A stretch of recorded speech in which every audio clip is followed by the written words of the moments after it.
I got pregnant in 12th grade, and my parents kicked me out of the house.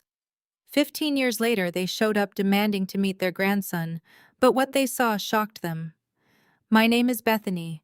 I am 32 years old and somehow still standing strong after the people who were supposed to protect me threw me away.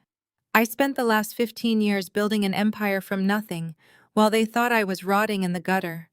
Tonight was supposed to be a celebration of my success. Instead, I found myself face to face with the ghosts of my past. Before I continue this story, let me know where you are watching from in the comments below.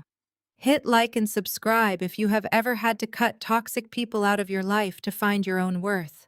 Growing up in a wealthy suburb of Seattle meant appearances were absolutely everything to my parents, Thomas and Barbara. They valued their country club memberships, their expensive cars, and their corporate reputations far more than their own children. The night I told them I was pregnant at 17, they did not offer a hug or a plan or a single word of comfort. They handed me a black plastic trash bag, told me to pack my clothes, and locked the heavy oak front door behind me. I spent that first night shivering at a bus stop in the freezing rain, wondering how I would keep my baby and myself alive. But I did survive. I fought tooth and nail for 15 years, working multiple jobs, studying late into the night, and building a life they could not even begin to comprehend. Tonight was the annual Emerald City Philanthropy Gala. The grand ballroom of the hotel was filled with the absolute peak of Seattle elite. Massive crystal chandeliers cast a warm, golden glow over dozens of round tables draped in heavy white silk. The air hummed with the quiet, sophisticated chatter of wealthy donors and the soft, elegant notes of classical music from a live string quartet. Outside, a typical bitter Seattle rainstorm was lashing against the floor-to-ceiling windows, but inside, everything was perfectly warm and meticulously controlled. I was standing near the grand arched entrance of the main lobby, taking a brief moment away from the overwhelming noise of the ballroom. I was wearing a sleek, tailored, custom black silk evening gown that fell perfectly to my ankles. It was simple but incredibly expensive. I held a digital tablet in my hand, mentally reviewing the massive donation pledges we had secured so far this evening. I felt a deep, profound sense of peace in my chest.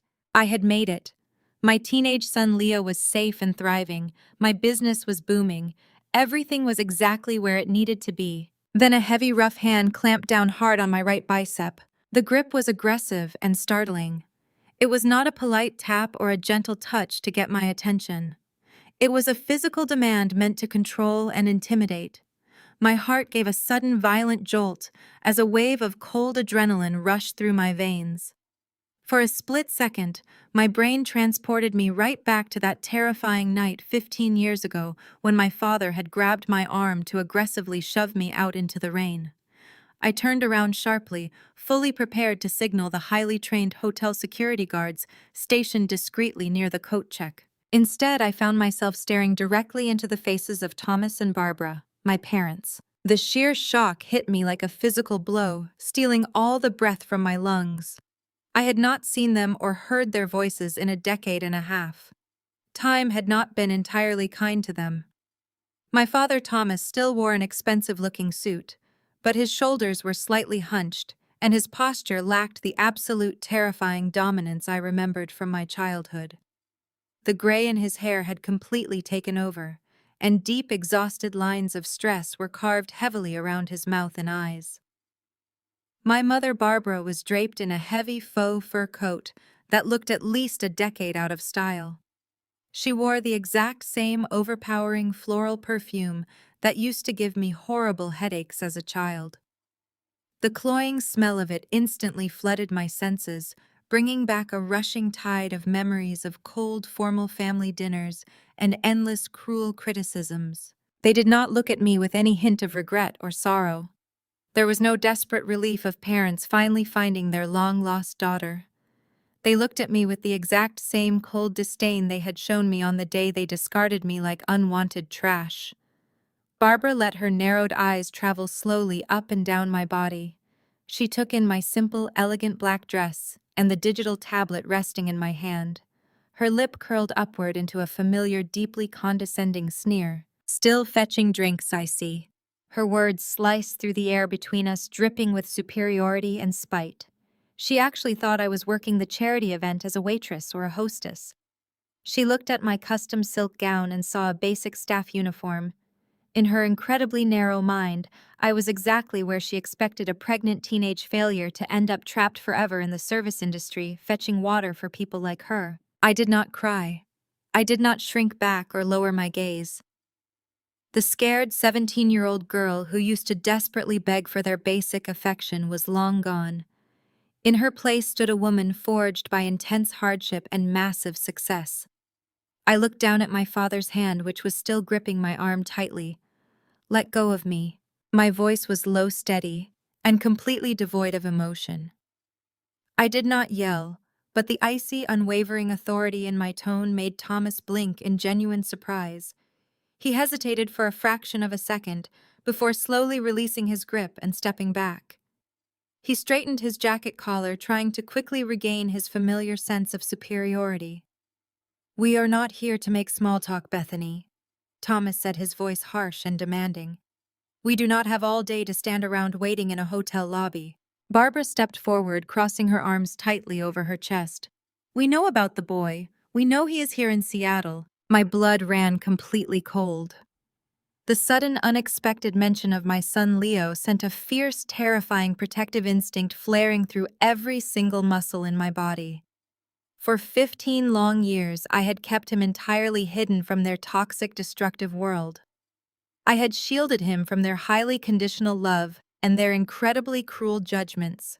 I had built a fortress around us, and somehow they had found a crack in the walls. "Where is he?" Thomas demanded, leaning aggressively into my personal space.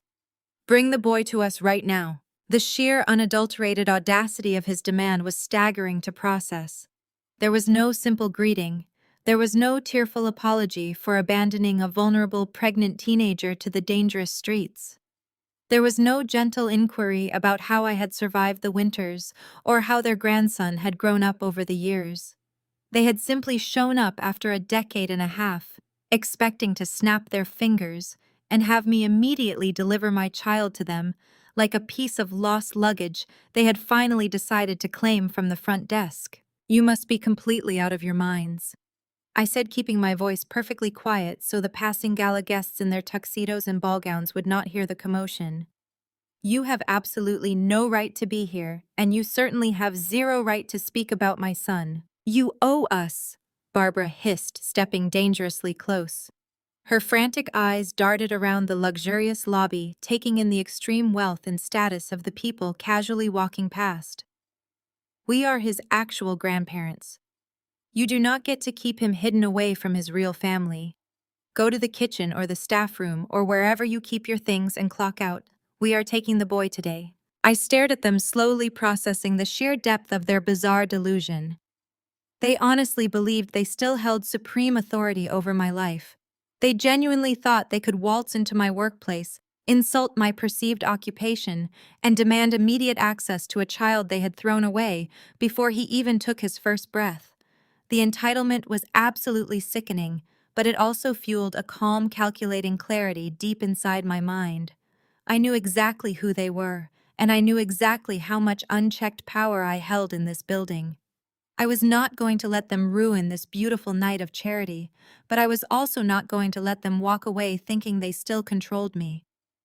I took a slow, deep breath and looked my father directly in the eyes, fully prepared to shatter their entire reality. I did not immediately speak. I let the silence stretch between us, allowing the sheer weight of their entitlement to hang heavily in the air. The string quartet in the grand ballroom was playing a lively symphony that drifted out into the lobby, creating a jarring contrast to the venomous tension radiating from the two people standing in front of me.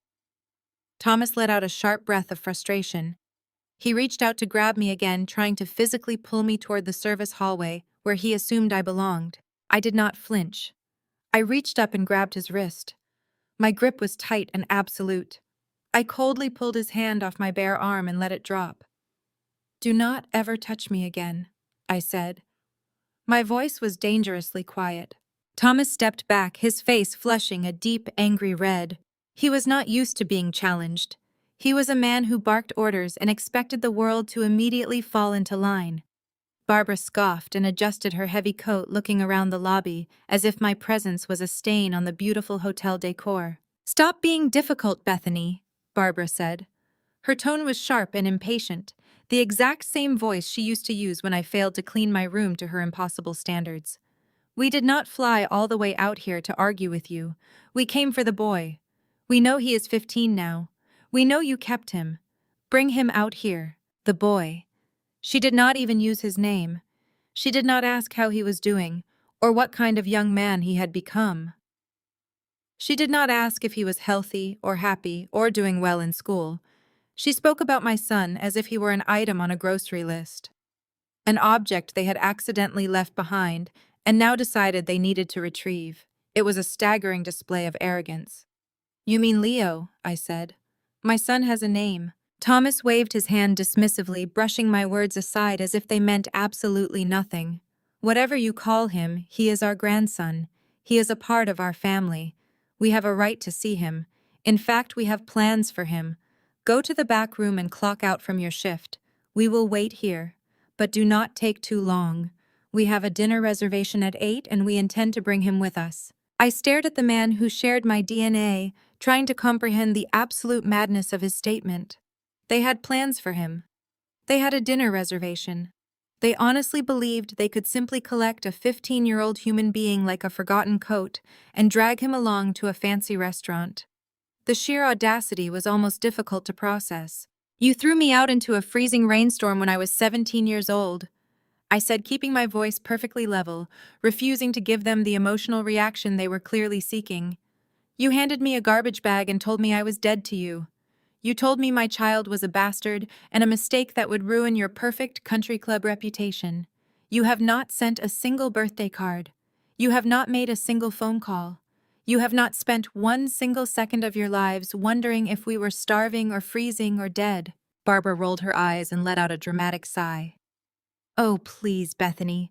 Are we really going to drag ancient history into this lobby? You made a reckless mistake and we protected the family from the damage you caused." She gestured at my dress, still convinced I was part of the hotel staff. "Clearly you survived. Now stop turning this into a tragedy and bring Leo to us." "You do not have a grandson," I said. My words were sharp and absolute. "You lost the right to that title 15 years ago when you slammed the door in my face. Leo does not know you. He does not care about you. And he certainly is not going anywhere with you." Thomas took a menacing step forward, his hands clenching into tight fists at his sides. "Listen to me very carefully, you ungrateful little girl." He growled, his voice dropping to a harsh, threatening whisper. "You do not get to dictate terms to us. You are a single mother working a minimum wage job. You have absolutely no power here. We are his family and we are taking him. We need him for something important and you are not going to stand in our way." The way he said they needed him for something important sent a cold shiver down my spine, but I refused to let them see even a hint of fear. I stood perfectly still, anchoring my feet to the marble floor of the lobby, refusing to yield a single inch of ground. "Leo is not a piece of misplaced luggage, Thomas," I said, refusing to call him Dad. "He is a human being. He is my son. You cannot just show up after a decade and a half and demand to take him. That is not how the world works, and that is certainly not how my life works." Barbara stepped up beside her husband, her face twisting into a mask of pure entitlement. "You have no idea how the world works, Bethany," she sneered. "You always were incredibly selfish. We are giving you a chance to make things right. We are giving you a chance to finally do something useful for this family. Bring the bastard out here right now, or we will make sure you regret it." The use of that word shattered whatever tiny microscopic sliver of patience I had left. They had used that exact same word 15 years ago when they threw me out. They had looked at my slightly swelling belly and called my unborn child a bastard. Hearing it again in this beautiful, elegant space felt like a violation of everything I had built to protect him. "Do not ever use that word again," I said, my voice dropping an octave.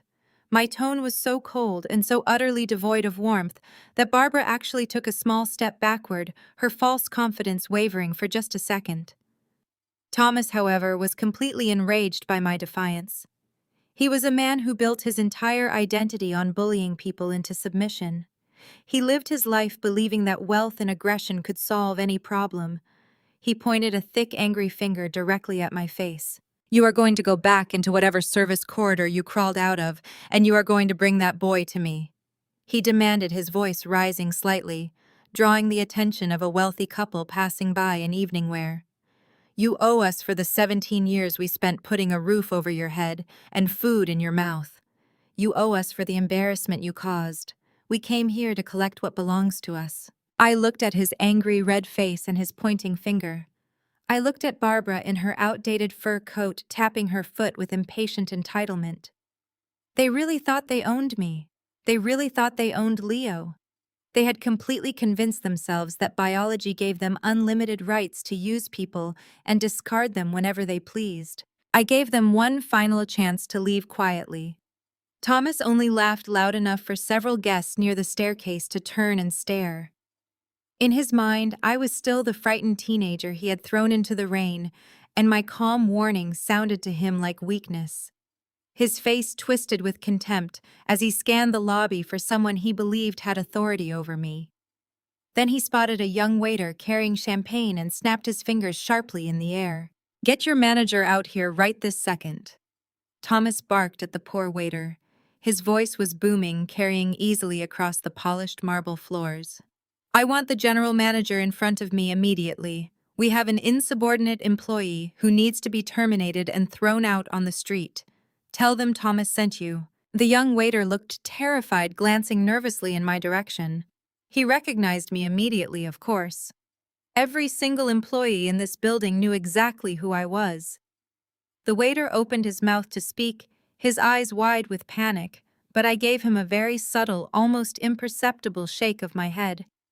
He snapped his mouth shut, swallowed hard, and quickly hurried away down the corridor, clutching his silver tray like a shield to protect himself from the crazy man shouting in the lobby. Barbara let out a dramatic huff of breath, crossing her arms even tighter across her chest. She looked at me with a mixture of absolute disgust and twisted triumph. "You brought this entirely on yourself, Bethany," she scolded, her voice loud enough for the gathering crowd of onlookers to hear. "We tried to do this the easy way. We gave you a perfectly reasonable chance to just fetch the boy and hand him over quietly. Now your father is going to have you fired. You will be out on the street again just like you were at 17. Only this time you will not bounce back. No respectable business in Seattle will hire a woman who gets fired for screaming at hotel guests. You are absolutely going to lose everything you have tonight. All because you could not simply follow a basic, simple instruction and show some real respect to your betters." The sheer volume of her voice was beginning to draw serious attention. A group of wealthy donors dressed in custom tuxedos and stunning designer gowns paused near the grand staircase. They were looking in our direction, their conversations coming to an abrupt halt. I could see the curiosity and the distaste forming on their faces. The Emerald City Philanthropy Gala was the most important charity event of the year. I had spent months meticulously planning every single detail to ensure these billionaires and local politicians had a flawless evening. The money raised tonight was going to fund 3 new pediatric wings at the local children's hospital. I could not allow my deranged parents to ruin this event with their pathetic public tantrum. I urgently needed to isolate both of them very quickly before they caused any permanent damage to the evening. Thomas was winding up for another outburst. He took a very deep breath, puffing out his wide chest, and opened his mouth to loudly yell for another staff member. I knew I had to shut this down immediately. I looked past his shoulder toward the massive archway leading to the coat check. Standing completely still by the polished mahogany pillar was David, the head of my private security detail. David was a towering man built like a heavy tank who had been working for me for the past 4 years. He wore a perfectly tailored black suit with a discreet communication earpiece tucked into his right ear. He had been watching the entire interaction from a distance. His posture was rigid and his jaw was clenched tight. He could see the aggressive way my father had grabbed my arm earlier, and he was already leaning forward, his weight shifted onto the balls of his feet, fully prepared to sprint across the lobby and tackle Thomas to the marble floor. I met his intense gaze. I raised my left hand just a fraction of an inch and flattened my palm toward the ground. It was a silent signal we had established years ago. Stand down, do not engage, follow my lead. David paused. He clearly did not like the order, but he trusted me implicitly. He relaxed his stance slightly, falling back into the shadow of the pillar, but his eyes never left my father.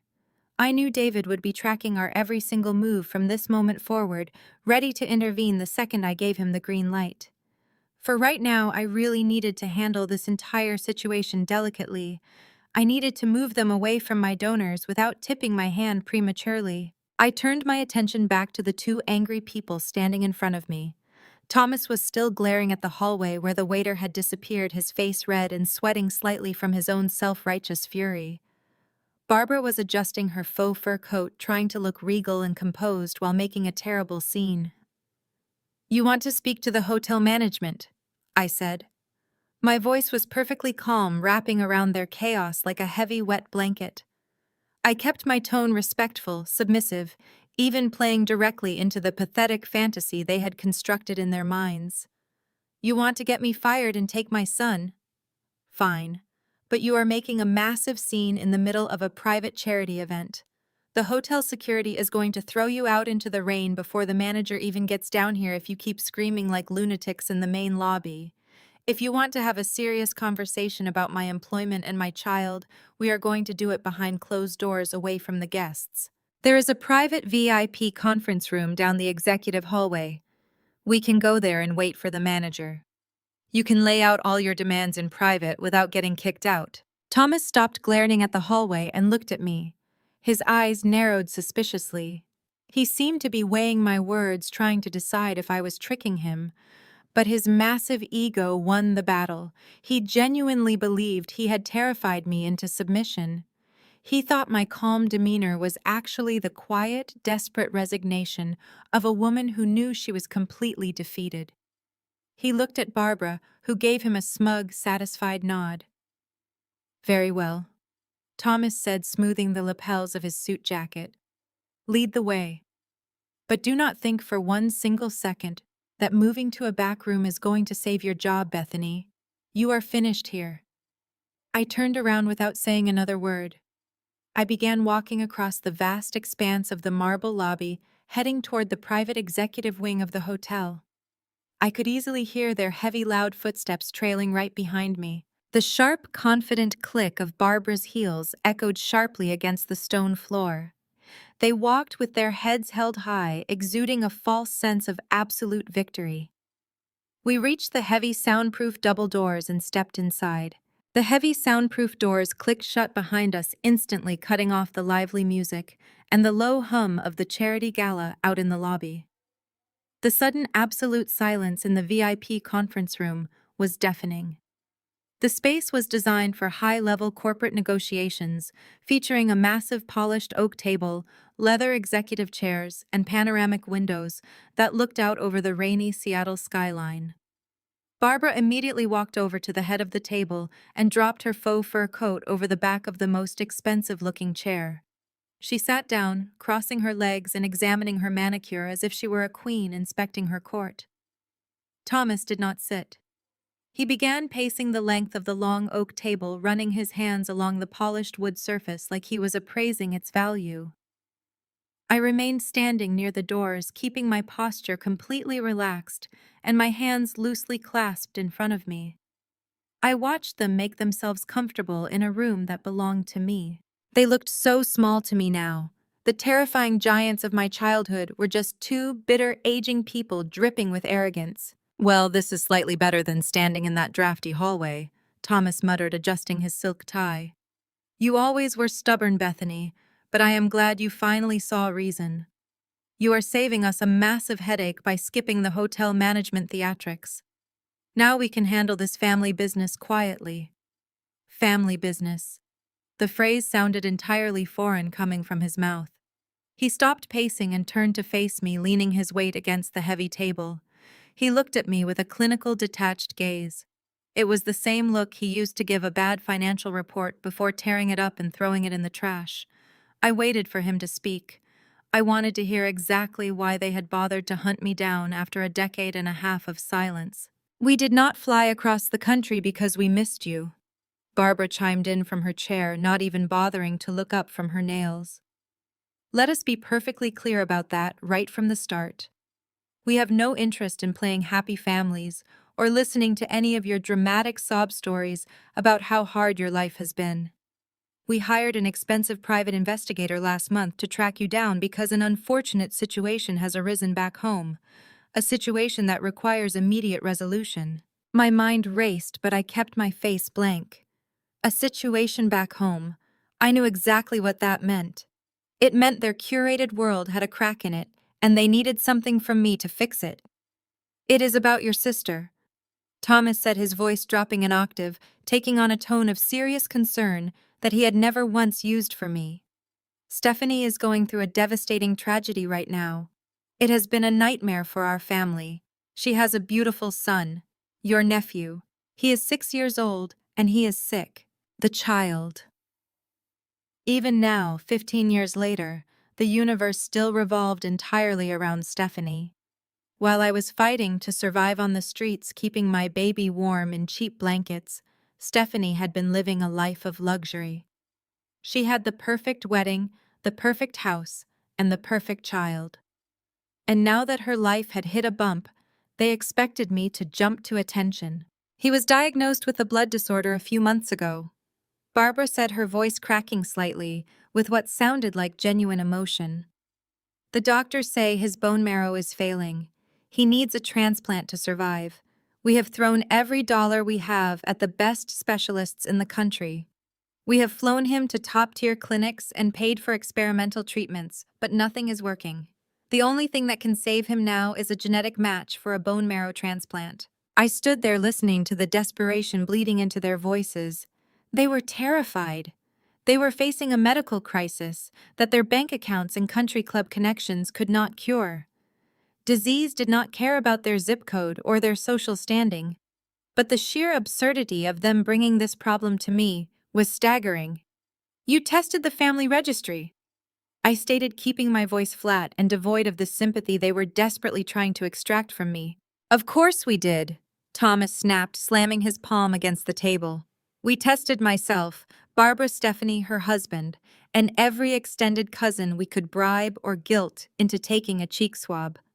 None of us were a close enough match.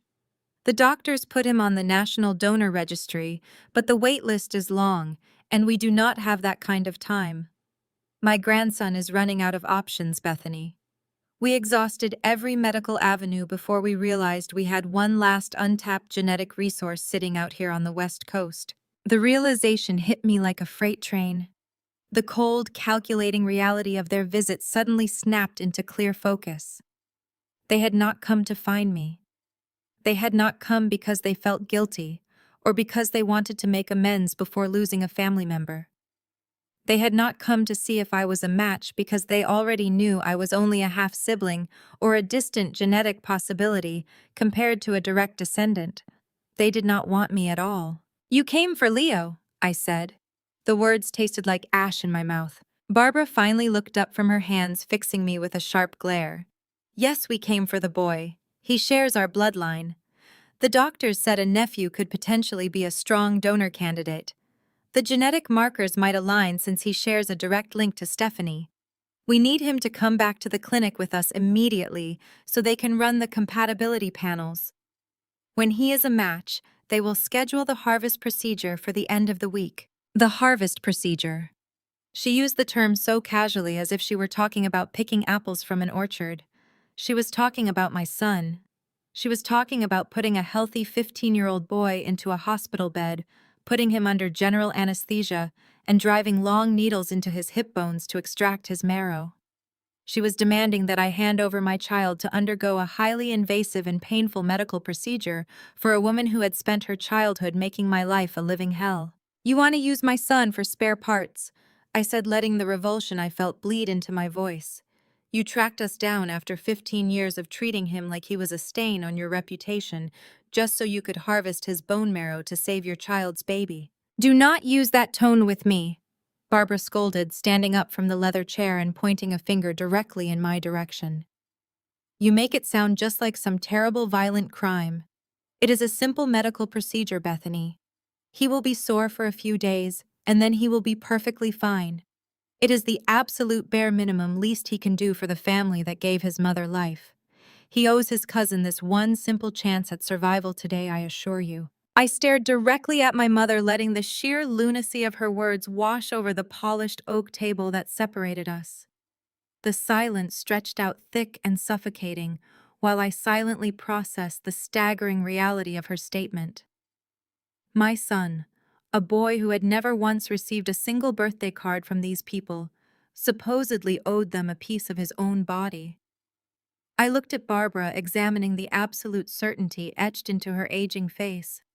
She truly believed her own twisted logic. In her mind, the entire universe existed solely to serve the needs of her preferred child. You honestly believe that? I asked, my voice barely above a whisper, but carrying a sharp edge of pure disbelief. You stand in this room 15 years after throwing a pregnant teenager into the streets, and you have the absolute gall to tell me that my son owes your family anything. Thomas slammed his open palm against the leather back of an executive chair. The loud smack echoed sharply across the quiet room. Do not play the victim here, Bethany. He barked, his face reddening with renewed anger. You brought every single bit of that hardship on yourself. We did exactly what we had to do, and you know it. You were out of control, and you needed to face the consequences of your reckless behavior.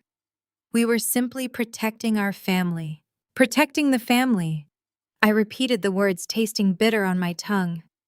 You mean you were protecting yourselves? You were protecting your fragile social standing at the country club. We were protecting Stephanie. Barbara interrupted, taking a sudden aggressive step forward. Her eyes flashed with defensive fury. You seem to conveniently forget how delicate the situation was back then. Stephanie was just starting her sophomore year of high school. She was building her social circle and establishing her entire future. She was a good girl with a bright path ahead of her. And then you decided to show up pregnant like some common high school tramp. The sheer viciousness of the insult hung in the air, a jagged echo from the past. It was the exact same phrase she had screamed at me the night they handed me that black plastic garbage bag. I felt my jaw clench tight, but I forced myself to maintain perfect outward composure. I would not let them see me bleed.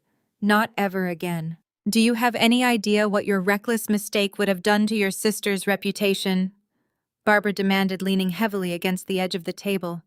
If our friends found out that Thomas and I were harboring an unwed pregnant teenager under our roof, it would have ruined everything. Stephanie would have been the laughingstock of her private school. The whispers, the judgments, the absolute humiliation. We had to kick you out to protect her future. Thomas nodded firmly, pointing a rigid finger at my chest.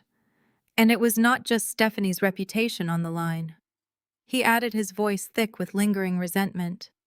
I was right in the middle of closing the biggest merger in the history of my firm. I was sitting at tables with elite investors, conservative men who valued strong family morals. If word got out that my own household was a chaotic mess of teenage pregnancy, it would have completely ruined my business image. You were a massive liability. I listened to their horrific justifications, feeling a strange mixture of disgust and profound pity. For 15 years, I had sometimes wondered in my darkest moments if maybe I had misunderstood their actions. If maybe they had panicked out of shock and deeply regretted their harshness later. But hearing them stand here right now, defending their cruelty with such vicious pride, erased any lingering doubt. They had actively chosen preserving a completely fake public image over protecting a vulnerable 17-year-old girl and her unborn baby. So you threw me away like garbage, I said, keeping my eye contact steady and unrelenting. You sent me out into a freezing rainstorm with absolutely nothing because my presence was a slight inconvenience to your social calendar and your business deals. You left me to starve on the street so Stephanie could keep her popular friends. Barbara's face hardened, not with regret, but with irritation that I still remembered the truth clearly. In her mind, my suffering was not abandonment. It was an inconvenience she had successfully rebranded as discipline. And now that you have survived, it is time for you to repay your debt, Thomas said, stepping around the chair to close the distance between us. He crossed his arms over his chest, trying to project an aura of total authority. We took the hit for your mistakes, Bethany. We suffered through the stress of losing a daughter.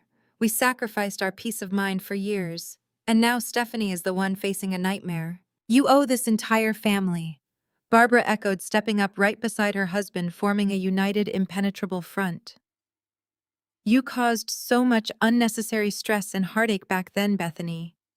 Giving us the boy's marrow is the absolute least you can do to repay us for the pain you inflicted on our household.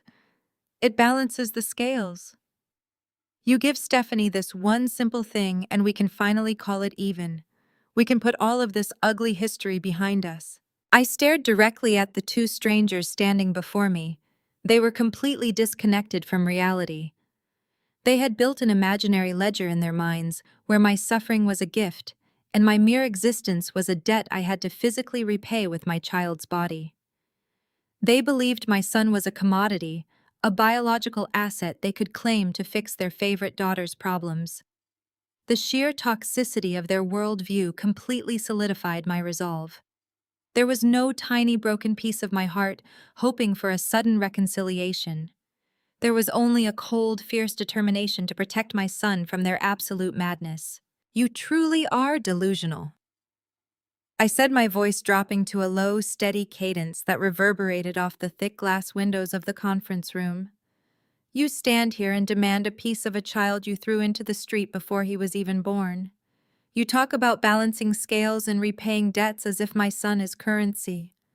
You want to extract his bone marrow to save the daughter who actively cheered when you changed the locks on the front door. You want me to hand over the center of my universe to people who do not even know his favorite color. You justify abandoning me by claiming it made me strong, and now you think you can simply arrive uninvited and harvest the rewards of that strength. My answer is absolutely no.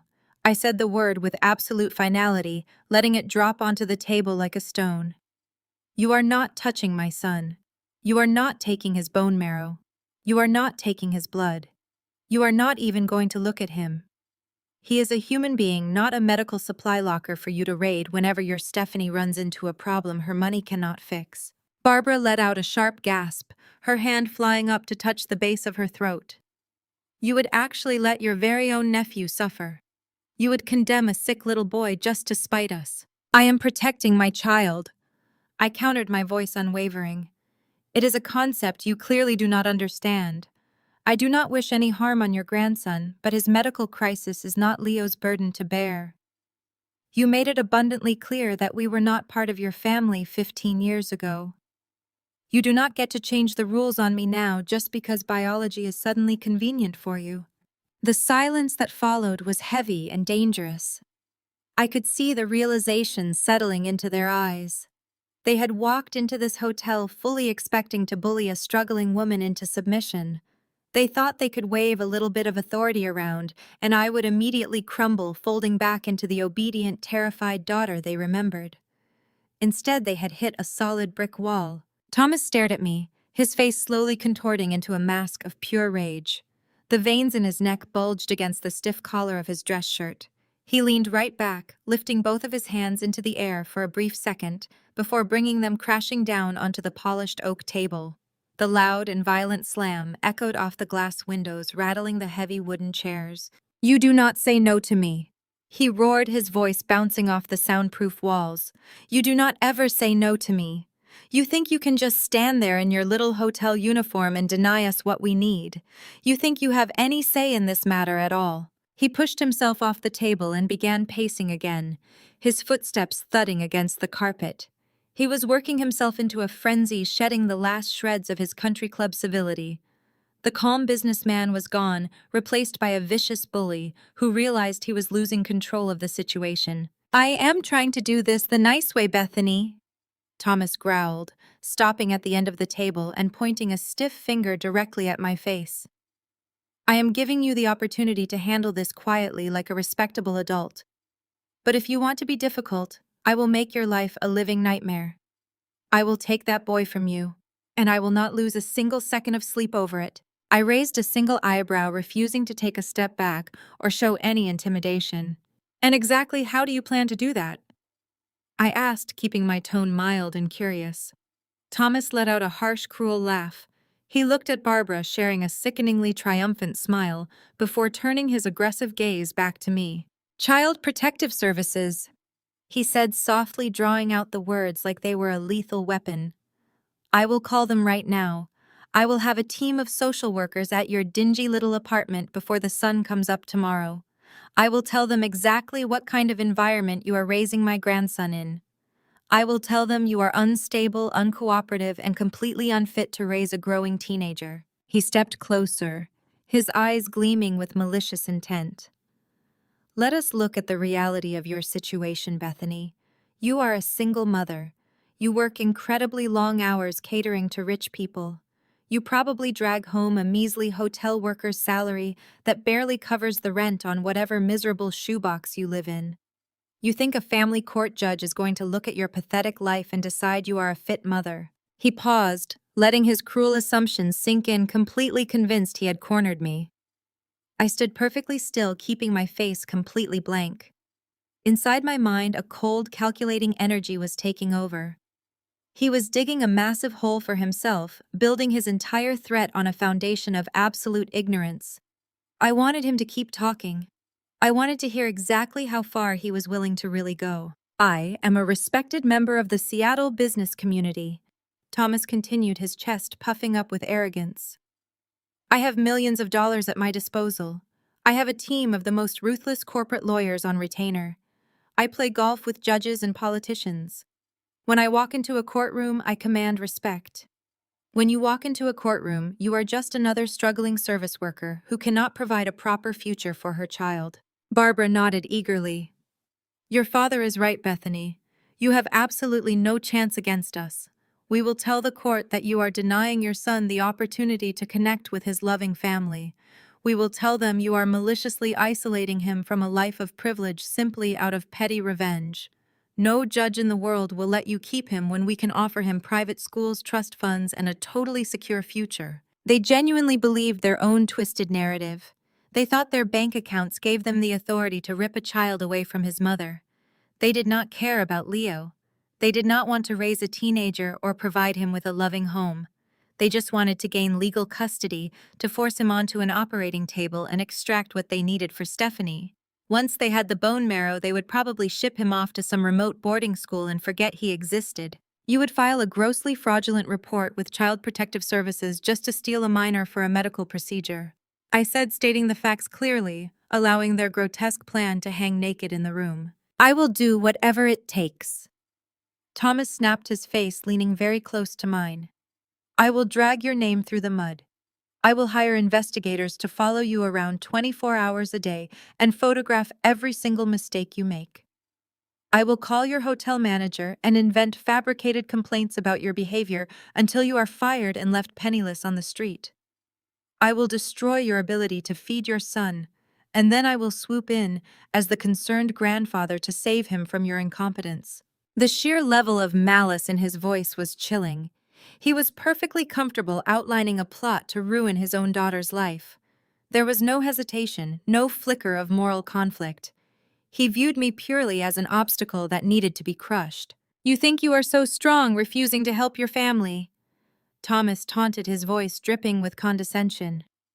But you are nothing, Bethany. You are weak. You are poor. You are exposed. You do not have the money or the power to fight a legal battle against me. The legal fees alone will bankrupt you in a week. You will lose your job, your home, and your child. Before Thomas could draw another breath to continue his pathetic tirade, the heavy oak doors of the VIP conference room flew open with a violent crash. The thick wood slammed hard against the rubber wall stopper, echoing loudly in the tense space. I did not flinch, but my parents immediately spun around to face the entrance. A woman stumbled into the room, bringing with her a chaotic flurry of frantic energy and the sharp metallic scent of cheap department store perfume. It was my younger sister, Stephanie. She was 30 years old now, but she carried herself with the exact same frantic, self-centered teenage energy she possessed when we were growing up. Her sudden arrival instantly shifted the dynamic in the room, pulling the spotlight entirely onto her just as it always had. "Where is he?" Stephanie shrieked, ignoring me completely and rushing directly toward our mother. Her voice was shrill and completely devoid of any basic social grace. "Mom, you told me you had this handled. You promised me you were going to bring him out to the car. I have been waiting in the loading zone for 20 minutes and my feet are absolutely killing me. We need to go right now. The clinic is expecting us for the preliminary blood draws and I am missing my dinner reservations." Barbara immediately stepped forward, holding her hands out to soothe her frantic golden child. "Shush, darling, please calm down. We are handling the situation. Your sister is just being a little bit stubborn, but your father is explaining the reality of things to her. Everything is going to be perfectly fine. Just catch your breath." As Stephanie turned to finally acknowledge my presence, I took a slow, deliberate moment to analyze the woman standing in front of me. I had not laid eyes on my sister in a decade and a half. The last time I saw her, she was a popular 15-year-old cheerleader standing in the hallway and grinning while my father handed me a garbage bag for my clothes. Now she was a grown woman demanding access to my son. But it was her appearance that truly captured my attention and ignited a spark of cold amusement deep in my chest. Stephanie was draped from head to toe in heavily branded clothing, clearly intended to project an image of extreme wealth and high society status. She wore a beige trench coat covered in massive interlocking designer logos, a bright red quilted leather handbag slung over her shoulder, and black pumps with oversized gold buckles. To an untrained eye or a casual passerby, she might have looked like a wealthy socialite stepping off a private jet. But I was not an untrained observer. I lived and worked among the actual elite of Seattle. I dealt with genuine billionaires, international investors, and high-fashion executives on a daily basis. My eye for quality and authenticity had been honed by years of navigating the upper echelons of the real estate and hospitality industries. I saw through the facade immediately. The beige trench coat she was wearing was completely rigid, the fabric stiff and cheap rather than the fluid, buttery movement of authentic luxury gabardine. The massive interlocking logos were slightly misaligned at the seams, a glaring error that a genuine European fashion house would never allow past quality control. The bright red quilted leather handbag slung over her shoulder caught the light in a way that screamed synthetic polyurethane, not genuine lambskin. Even the heavy gold chain strap lacked the proper weight and dull luster of authentic hardware. It was overly shiny and clinking with a hollow, tinny sound every time she moved her arm. The shoes were equally tragic, featuring a sole that was glued rather than stitched. My parents had just spent the last 20 minutes threatening to use their immense wealth and influence to destroy my life. Thomas had bragged about his millions and his elite country club connections. Barbara had threatened me with her supposed high society status. Yet here was their favorite daughter, their absolute pride and joy, wrapped entirely in cheap counterfeits. They were not wealthy. They were drowning. The frantic, desperate energy radiating from all three of them was not just about a medical emergency. It was the terrifying, desperate panic of people trying to keep up an expensive charade while the ground crumbled beneath their feet. They had come to me to harvest my son, but the desperation in their eyes told an even deeper story. "Are you seriously just standing there staring at me?" Stephanie snapped, throwing her fake designer bag onto the polished oak table with a loud, hollow clatter. "What is wrong with you, Bethany? Did you not hear anything Mom and Dad told you? My son is sick. I am going through the most devastating tragedy a mother could ever face, and you are playing games." I looked at her, keeping my expression completely neutral. "I hear you, Stephanie. I hear everything you are saying," I said, keeping my voice calm. "What I do not understand is why you think your tragedy gives you the right to demand pieces of my child." Stephanie let out a dramatic, frustrated groan and threw her hands into the air. "Oh my God, you are still so selfish. My son is sick, my marriage is falling apart, and you are standing here acting like your pride matters more than my family." She was trying to sound like a terrified mother, but all I heard was impatience. Not grief, not love. Impatience. "Let me explain something to you, Stephanie." I said, stepping slowly away from the doors and moving toward the center of the room. I do not owe you a single breath in my body, and I certainly do not owe you a single drop of my son's blood. You walk in here covered in cheap counterfeit clothing, demanding my child to fix a problem you view as an inconvenience. You talk about humiliation. You have no idea what real humiliation or hardship even looks like. Stephanie gasped loudly, looking down at her trench coat and then back up at me with genuine outrage. My clothes are authentic. She shrieked, her voice pitching higher with sudden defensive panic. How dare you? You are a maid in a hotel. You know absolutely nothing about designer fashion. Do not try to insult me just because you are jealous of what I have. Thomas stepped forward, placing himself between me and Stephanie, trying to regain control of the room. Enough of this nonsense, he barked, pointing his finger at me again.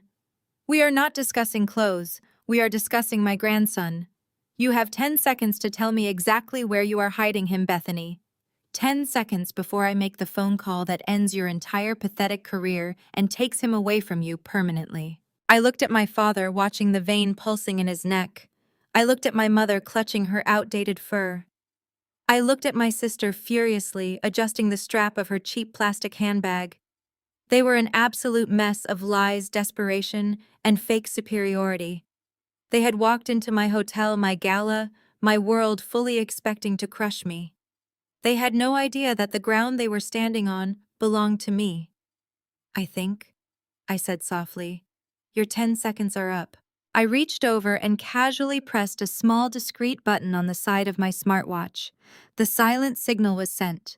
The trap they had built for themselves was officially springing shut, and there was absolutely nothing they could do to stop it. I stood tall, waiting for the doors to open. The heavy oak doors did not swing open immediately.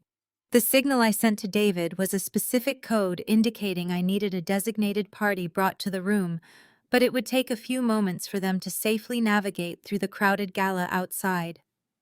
In that brief window of waiting, Stephanie completely unraveled. She saw my hand drop from my watch and let out a sharp, dramatic scoff, tossing her head back with a harsh, bitter laugh. She thinks she is calling hotel security. Stephanie mocked, turning to our parents with a theatrical eye roll. Go ahead, Bethany. Call your little mall cop friends. Tell them to drag us out of here. Do you think a couple of minimum wage security guards are going to stop us from getting what we came for? You are just trying to stall because you know we have you completely cornered. You have always been a coward, hiding behind other people when things get too real. She stepped closer, her cheap synthetic heels clicking aggressively against the carpeted floor. The strong metallic scent of her department store perfume washed over me again, a sharp chemical smell that perfectly matched her toxic personality. You literally ruin everything you touch, Stephanie sneered, pointing a freshly manicured finger directly at my face. You ruined my high school years with your trashy behavior, and now you are actively trying to ruin my adulthood. Do you know what my life has been like for the past 3 months, Bethany? Do you have any earthly idea what I have been going through? I kept my expression entirely neutral, refusing to give her the satisfaction of a reaction. I am listening, Stephanie. I said, my voice quiet and even. Tell me exactly what you have been going through. Stephanie threw her arms wide open, her counterfeit designer jacket rustling stiffly with the movement. Do you have any idea what this has done to my life? I had to cancel vacations. I cannot go to luncheons without people pitying me. I cannot even plan Aspen because every week there is another doctor appointment. Her voice cracked, but not from grief. It cracked from frustration.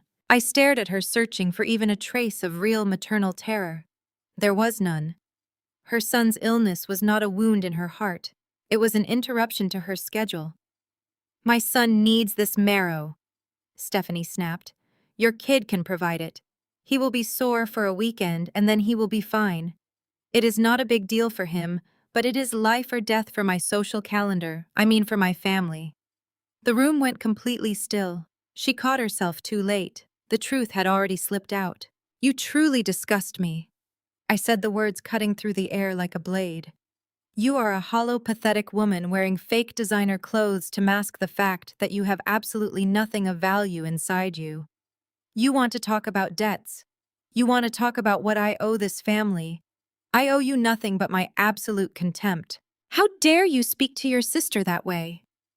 Barbara gasped, clutching her chest in performative shock. After everything she has been through, you have the nerve to insult her clothing. You are just a bitter, jealous woman fetching drinks for people who are infinitely better than you. Stephanie sneered, stepping out from under our mother's arm. Let her talk, Mom. Let her show us exactly how bitter she is. She is just mad because she knows we are right. She knows she has no power here. She is probably terrified that her kid will actually like us better once he sees what real wealth looks like. We can give him everything she never could. We will buy him a new car, or whatever teenagers want these days. Once we throw a little money at him, he will gladly get on the operating table for us. He will probably beg to come live with us full-time, just to escape this miserable life she has given him. The image of my brilliant, capable son being tempted by their cheap bribes and toxic manipulation almost made me laugh out loud. They had built an entire fantasy world where they were the saviors swooping in to rescue a poor, destitute teenager from his struggling mother.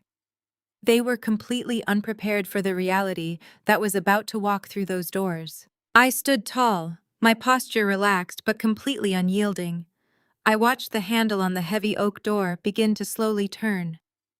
The tension in the room reached an absolute boiling point as Thomas and Barbara turned their attention toward the entrance, expecting a team of minimum-wage security guards to arrive. Stephanie crossed her arms, lifting her chin with a smug, superior smirk, fully prepared to berate whoever walked into the room. You are about to learn a very hard lesson about power, I said quietly just as the heavy doors finally began to swing open. The heavy oak doors swung inward. Thomas puffed out his chest, ready to unleash threats at whoever dared interrupt his tirade. Barbara lifted her chin, adopting an imperious sneer. Stephanie crossed her arms, waiting for security to drag me away. Instead of guards, a solitary figure stepped over the threshold. It was Leo. My 15-year-old son did not look like the destitute street kid they conjured up in their imaginations. He was dressed in a flawlessly tailored midnight blue tuxedo, with a crisp white shirt and a silk bow tie. His dark hair was styled, and his posture radiated a quiet confidence that men twice his age spent their entire lives trying to achieve. He held a glass award in his left hand, the recognition he just received for delivering the opening keynote speech at the Gala's Robotics Initiative. He paused inside the doorway, taking in the bizarre scene. His eyes scanned the room, moving from Thomas's angry face to Barbara's shocked expression, and finally landing on Stephanie in her counterfeit trench coat. He did not look scared. He did not look intimidated in the slightest. He looked mildly amused. The silence in the room abruptly shifted from tense hostility to profound confusion. Thomas blinked rapidly, his mouth hanging open as his brain visibly struggled to process the information standing in front of him. This was the bastard child he threw away. This was the boy he assumed was growing up in squalor, desperate for a handout. The boy standing before them looked like he belonged on the cover of a high society magazine. Barbara actually took a step back, her hands dropping as she stared intently at the expert cut of Leo's tuxedo and the subtle glint of his silver cufflinks. Even with her warped worldview, she knew enough about genuine luxury to recognize that his suit cost more than her heavily branded outfit. Stephanie looked him up and down, her expression twisting into pure jealousy. She fully expected to see a broken, vulnerable teenager she could manipulate for her medical needs. Instead, she was looking at a poised, highly educated young man who commanded respect. Leo walked smoothly toward me, his leather shoes making no sound on the hotel carpet. He stopped right by my side, standing tall. He was already an inch taller than I was, a fact that filled my heart with fierce pride. "Is everything all right in here?" Leo asked. His voice was calm and steady, carrying the clear timbre of a public speaker, comfortable holding a room's attention. "David mentioned a slight delay with the itinerary, but I wanted to make sure you saw the award before the silent auction officially started." Thomas rapidly shook his head physically, forcing himself to snap out of his paralyzed state. He was not a man who handled cognitive dissonance well. He took an aggressive step toward my son, completely ignoring me now. He plastered on a fake, familiar smile that looked grotesque on his strained face. "Well, now look at you!" Thomas boomed, projecting that false jovial tone he reserved for business associates he planned to exploit. They certainly dress the help well at these little charity events. I suppose your mother managed to scrounge up a decent rental suit for you so you could serve drinks with her tonight. But that is all over now, boy. You do not have to work in places like this anymore. You are coming with us to live a better life. Leo did not flinch. He did not step behind me for protection or seek my guidance. He simply stood his ground and looked at Thomas with a mixture of intense curiosity and profound pity. He looked at this angry, aging man the exact same way a brilliant scientist might study a strange, unpleasant insect under a microscope. Thomas reached deep into the inner pocket of his suit jacket. He pulled out a sleek leather wallet and snapped it open with a dramatic flourish. He used his thumb and forefinger to slowly extract a crisp, perfectly uncreased $500 bill. He held it up high in the air between them, waving it slightly so the heavy paper made a crisp, snapping sound. He was putting on a pathetic show, desperate to establish his absolute financial dominance over a teenager he assumed had never seen real money before. "Listen to me carefully, son," Thomas said, his voice dropping into a patronizing whisper meant to sound fatherly. "Your mother has made a terrible mess of her life, and she is selfishly trying to drag you down into the mud with her. But you are a part of our bloodline. You belong in a world of actual privilege and wealth. You take this money right now. Go downstairs, hail a private car, and meet us at the front entrance in exactly 5 minutes. You are coming with the real adults tonight. We are going to buy you a proper wardrobe, feed you a real meal at a 5-star restaurant, and give you a life you could only dream of." He shoved the $500 bill aggressively toward Leo's chest, expecting the boy to eagerly snatch it up and fall immediately into line.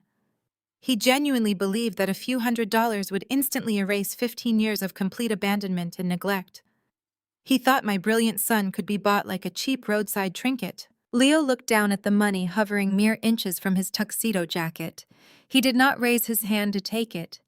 He did not widen his eyes in awe or show any signs of temptation. He simply looked at the bill, and then he slowly looked back up at Thomas's desperate, sweaty face. A slow, quiet laugh rumbled deep in Leo's chest. It was not a mean or malicious laugh. It was a sound of genuine, unadulterated amusement.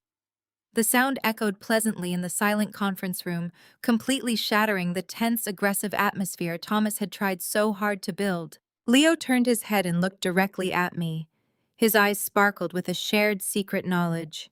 He ignored Thomas entirely, treating the angry man holding the cash as if he were completely invisible and utterly irrelevant. "Are these the relatives you told me about?" Leo asked, his voice ringing with crystal-clear perfection across the large, expansive room. He gestured casually toward the 3 sputtering, highly confused people standing on the other side of the polished oak table. The ones who went bankrupt last year and lost their suburban country club membership. The heavy silence that crashed down onto the room was magnificent. Thomas froze, his hands still suspended awkwardly in the air, holding the rejected bill. The fake, patronizing smile instantly melted right off his face, replaced by an expression of pure, unadulterated horror. Barbara gasped loudly, taking another step backward as if she had just been physically struck by an unseen force. Stephanie's jaw dropped open in shock, her eyes darting frantically between me, my son, and our frozen parents. They had expected to find a helpless, impoverished boy they could easily manipulate and control with a few crumpled bills. Instead, they had just been utterly dismantled by a confident, composed 15-year-old who knew exactly how thoroughly their fake empire had crumbled. The sheer brilliance of this beautiful moment was entirely flawless. I simply smiled back at my wonderful son, relishing their total defeat. I watched them finally break. The silence lasted only a few seconds before the sheer weight of the humiliation finally shattered my father's fragile ego. The bright red flush of embarrassment on his face rapidly darkened into a deep, dangerous purple. He snatched his arm back, shoving the crisp $500 bill into his pocket with a violent, jerky motion. He was completely incapable of processing the fact that a 15-year-old boy had just casually dismissed his ultimate display of wealth. In his entire life, Thomas had never been laughed at. He demanded absolute reverence from everyone around him, and my son had just looked right through him like he was a pathetic joke. His chest heaved as he took a threatening step away from Leo and turned his burning absolute fury directly onto me. "You think this is funny?" Thomas roared, his voice vibrating with unchecked rage. "You think you can train your bastard child to disrespect me? You think you can stand in this hotel and let him mock his own grandfather?" He was shouting so loudly that a tiny bead of spit flew from his mouth. Barbara reached out and placed a trembling hand on his arm, trying to calm him down, but he violently shook her off.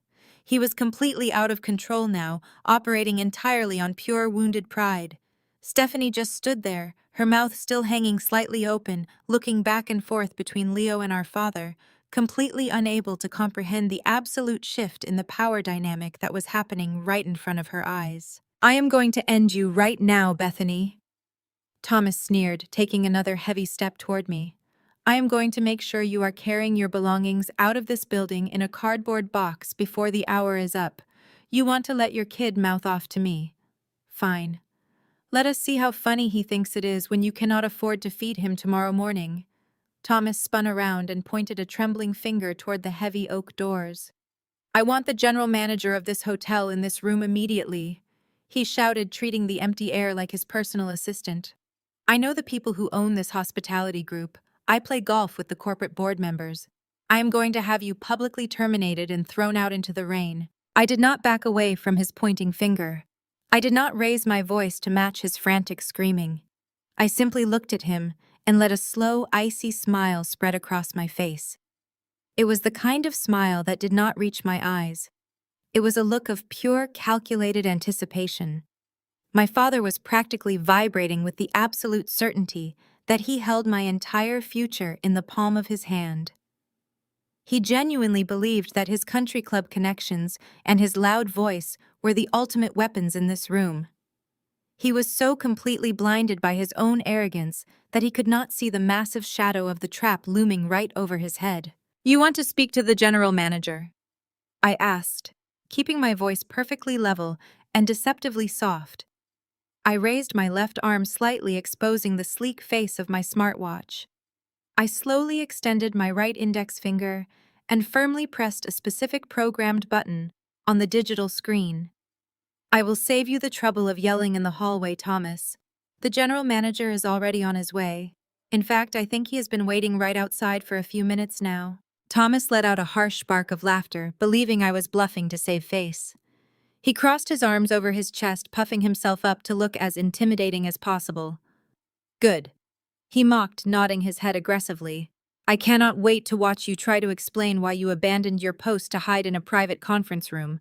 I am going to personally make sure they withhold your final paycheck for insubordination." He did not even get the chance to finish his pathetic threat before the heavy oak doors swung open for the second time that evening. A tall, impeccably dressed man stepped into the room. This was Gregory, the general manager of the entire boutique hotel property. Gregory was a consummate professional with decades of experience in high-end hospitality. He wore a perfectly tailored charcoal gray suit with a crisp silver tie, and he carried a sleek leather-bound digital tablet tucked neatly under his left arm. His posture was rigid, and his expression was completely unreadable, a carefully practiced mask of absolute neutrality. He stepped into the tense atmosphere of the conference room without showing a single ounce of hesitation or surprise. Thomas immediately pounced.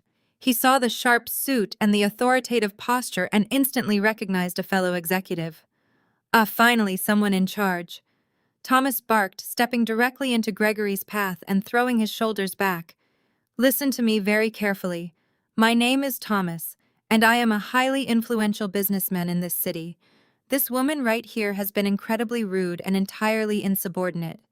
She dragged my family into this back room to argue with us instead of doing her job. I want her fired immediately. Do you hear me? I want her badge confiscated, and I want her escorted off the property by your security staff right this second." Thomas paused, crossing his arms again, waiting for the manager to grovel and apologize for the inconvenience. He expected Gregory to immediately turn to me and begin shouting demands. He expected to watch my entire life crumble right there on the expensive hotel carpet. Instead, Gregory did something that caused Thomas to physically stumble backward in absolute shock. Gregory did not apologize. He did not ask Thomas for any further details. He did not even look at my father. Gregory completely ignored the angry, screaming man standing right in front of him, treating Thomas like an annoying gust of wind. Gregory smoothly stepped around my father, completely bypassing him without a single word of acknowledgement. He walked directly across the room, stopping 2 feet in front of where Leo and I were standing. Gregory planted his feet together and offered a slow, deep bow of his head. It was not a casual nod of greeting. It was a deliberate, profound display of absolute professional respect and deep reverence. The kind of respect reserved strictly for the person who signed his paychecks and owned the ground he walked on. "I apologize for the interruption during your private family meeting, ma'am." Gregory said, his voice rich and incredibly respectful, completely ignoring the 3 gaping spectators behind him. "David informed me that you had secured the perimeter, but we have reached a critical juncture in the evening's schedule. The silent auction has officially concluded out in the main ballroom, and the final tallies have been completely verified by the accounting team.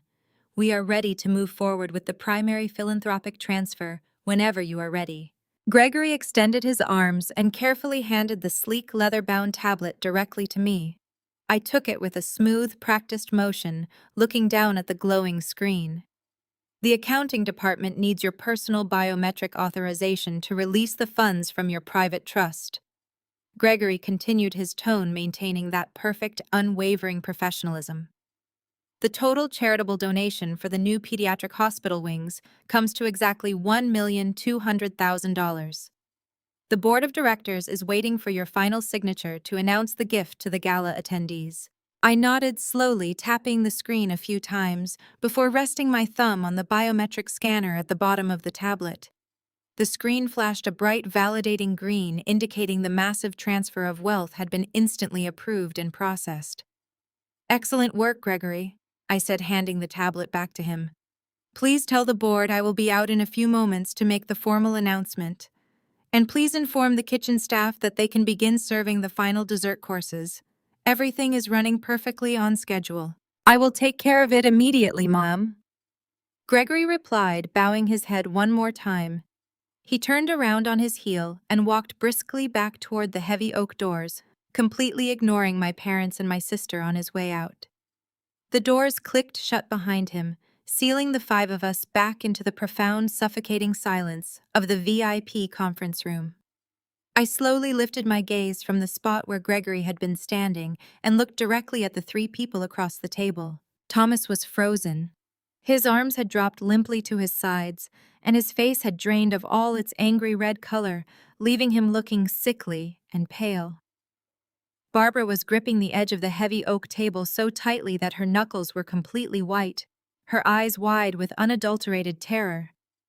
Stephanie had dropped her counterfeit designer handbag onto the floor and was staring at me like I had just grown a second head.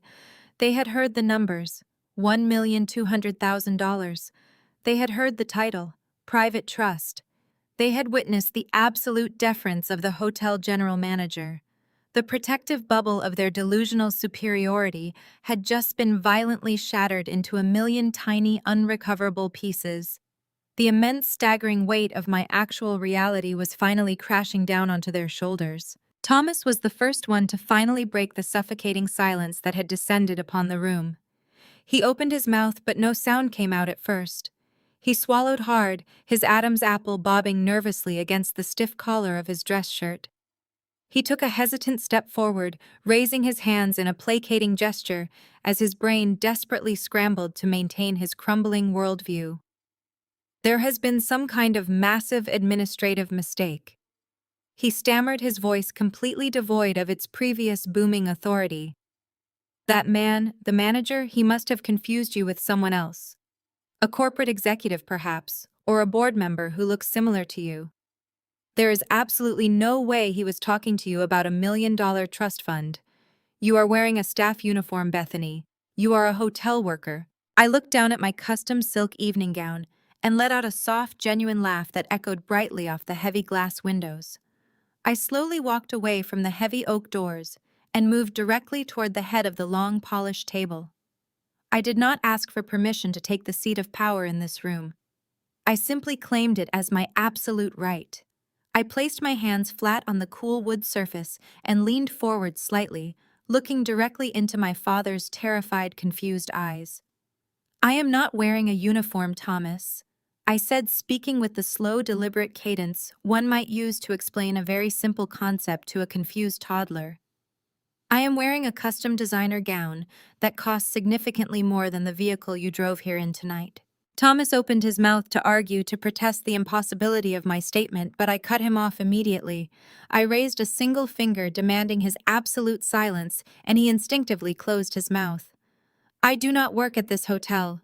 I continued, my voice ringing with undeniable absolute authority. "I own this hotel. I own the ground it sits on, the heavy stone walls that surround us, and the airspace directly above the roof. This building is the flagship property of the Emerald Hospitality Group. It is a luxury boutique hotel chain that spans across the entire west coast of the United States. I am the sole founder, the chief executive officer, and the majority shareholder of the entire corporation." I let that massive piece of information hang in the air for a long moment, watching their brains short-circuit as they tried to process the sheer magnitude of it. "I own 12 luxury properties from Seattle all the way down to San Diego. I am a commercial real estate developer. The pathetic little minimum wage job you kept throwing in my face simply does not exist. I have hundreds of employees working for me. That general manager you just threatened to call to have me fired, he reports directly to my executive board. You walked directly into my absolute domain, into the center of my empire, and threatened to have me removed from my own property." "That is completely impossible," Barbara whispered, stepping forward and clutching the edge of the table. Her knuckles were stark white and her eyes were wide with a frantic, desperate denial. "You were a pregnant teenager with absolutely nothing. We gave you a plastic garbage bag for your clothes. You had no money. You had no high school diploma. You cannot possibly be a corporate CEO. You are lying to us to make yourself look important. This is some kind of elaborate trick you arranged with the hotel staff." "It is not a trick, Barbara," I replied, my tone completely devoid of any sympathy for her profound shock. "You are absolutely right about one thing, though. I started with absolutely nothing. When you threw me out into the freezing rain, I slept on the floor of a crowded women's shelter downtown. I worked 3 separate minimum wage jobs simultaneously just to afford basic formula and cheap diapers for Leo. But while you were busy maintaining your fake country club friendships and buying cheap counterfeit clothing for your golden child, I was studying. I earned my diploma at night. I secured my real estate license. I bought my first dilapidated commercial property at 22 years old, using every single penny I had aggressively saved. I completely renovated it and I flipped it. Then I bought another one, and another one. I stood up completely straight, rolling my shoulders back to relieve the slight tension in my spine. "I built a multi-million-dollar real estate empire from the absolute dirt you left me in," I said, my voice steady and fiercely proud. "And I did it entirely without your money, your connections, or your highly conditional love." Now let us talk about the charity gala happening just outside those heavy, soundproof doors. The elegant event you just threatened to ruin by throwing a public tantrum in the lobby. I am not a waitress fetching drinks for the elite of Seattle. I am the host of the Emerald City Philanthropy Gala. The entire event is completely funded and orchestrated by my personal philanthropic trust. I gestured vaguely toward the hallway leading back to the grand ballroom where the classical music was still playing softly. The billionaires, the tech investors, the local politicians walking around out there in their expensive tuxedos, they are not my bosses. They are my peers, they are my business partners, and my personal guests. I invited them here tonight to raise money for the pediatric wing of the local children's hospital. I just authorized a personal donation of over $1 million simply because I can afford to write that check without a second thought. I turned my cold gaze toward Stephanie.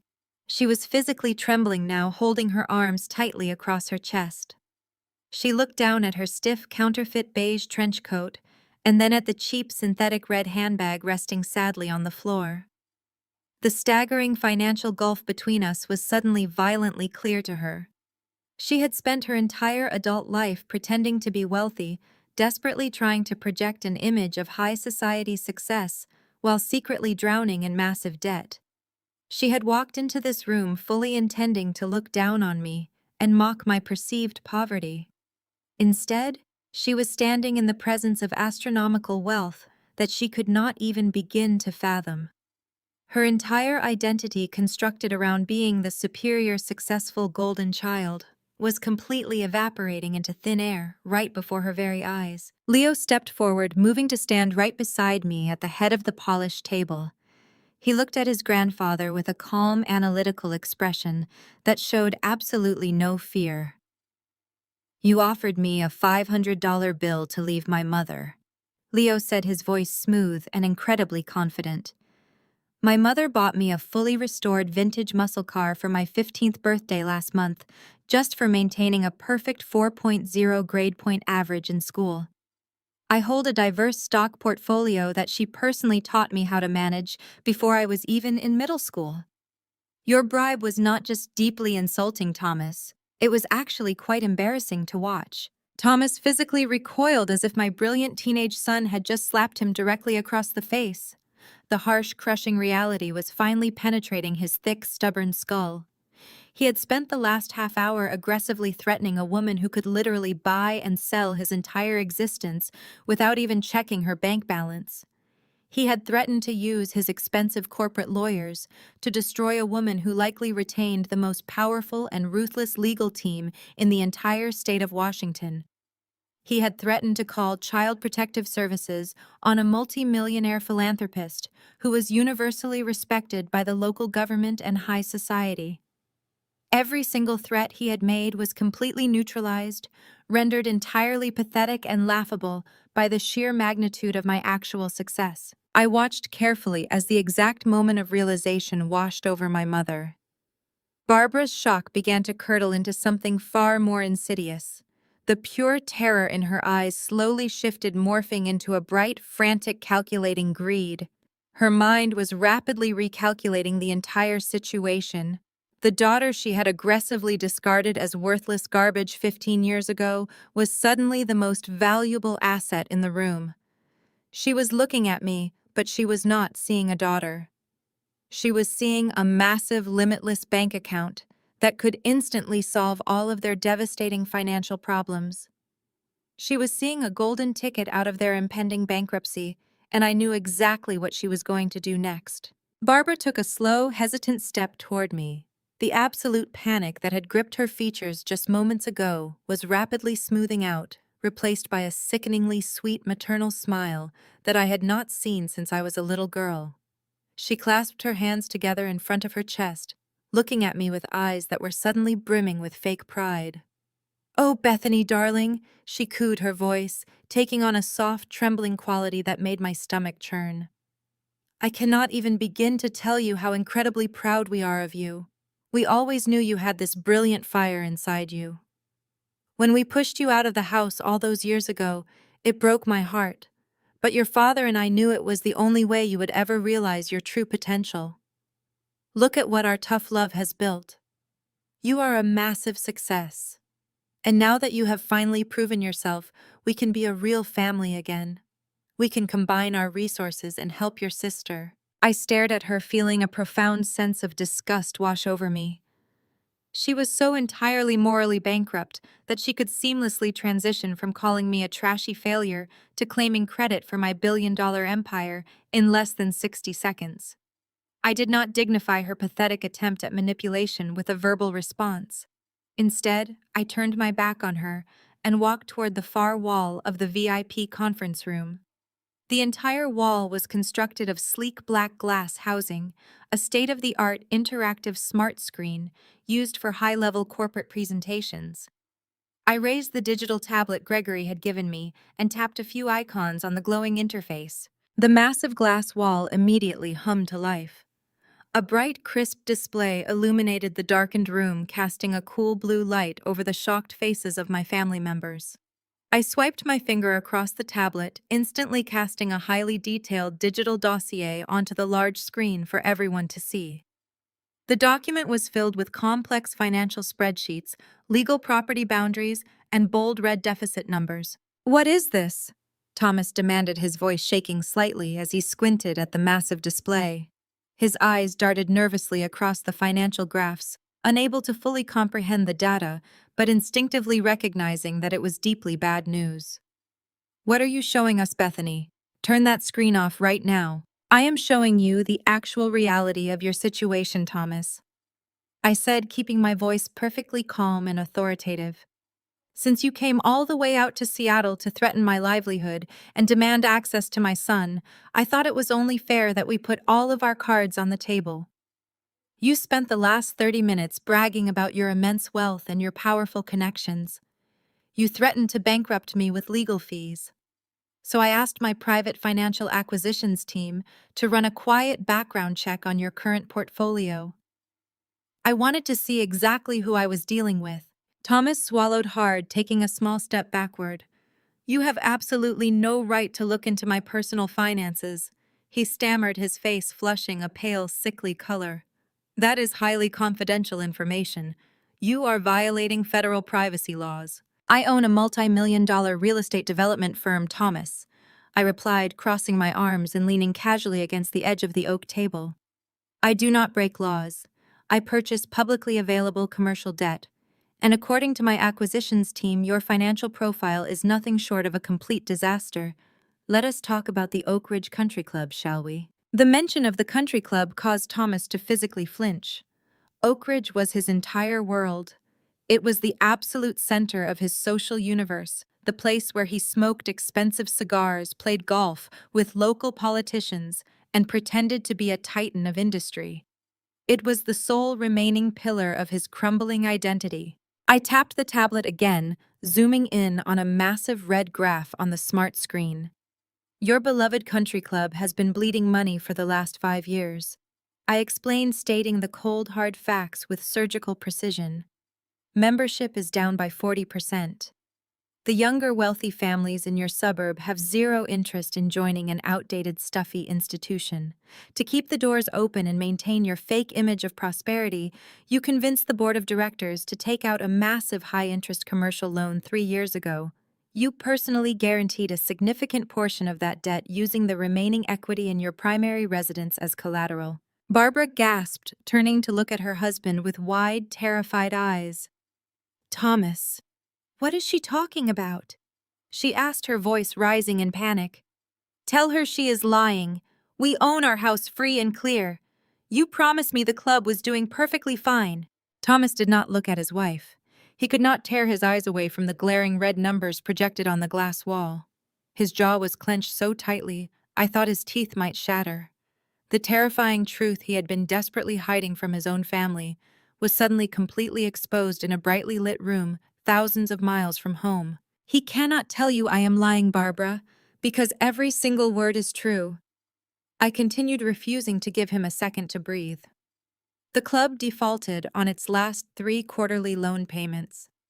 The original holding bank grew tired of the endless extensions and the empty promises. They packaged the massive debt and placed it up for private auction on the commercial market 2 months ago. They were fully prepared to initiate foreclosure proceedings and seize the entire property, including your family home. Stephanie let out a loud, dramatic sob, dropping into one of the leather executive chairs and burying her face in her hands. "We are going to be homeless," she wailed, her fake designer coat crinkling loudly. "My husband left me with absolutely nothing, and now my parents are completely bankrupt. My life is officially over." "Oh, it gets much better, Stephanie," I said, offering her a cold, humorless smile. I turned my attention back to my father, who was now trembling visibly. "Thomas, you walked into my hotel today fully intending to destroy my life. You thought you held all the power. You thought you could force me to hand over my child because you believed I was weak and entirely defenseless. But you made a critical, catastrophic error in your judgment." I raised my hand and tapped the final icon on my digital tablet. The spreadsheet on the massive smart screen dissolved, instantly replaced by a highly official legal document. It was a certificate of commercial ownership stamped with the heavy gold seal of the State Financial Registry. The name of the holding company listed at the very top of the document was Emerald Acquisitions, LLC. Thomas read the name of the holding company aloud, his voice barely a raw, broken whisper. Emerald Acquisitions. He looked slowly over at me, his eyes wide with a dawning absolute horror. Emerald. That is your company. That is exactly right, Thomas, I said, my voice dropping to a low, dangerous octave. When my financial team brought the Oak Ridge Country Club auction to my attention 2 months ago, I found the coincidence entirely too poetic to ignore. I did not just look into your finances. I bought them. I personally authorized the complete purchase of the entire commercial debt package. I paid cash. The color completely drained from his face, leaving him looking like a hollow, empty shell of a man. His mouth opened and closed silently, resembling a fish pulled suddenly out of the water. He was grasping for words, but there were none left to say.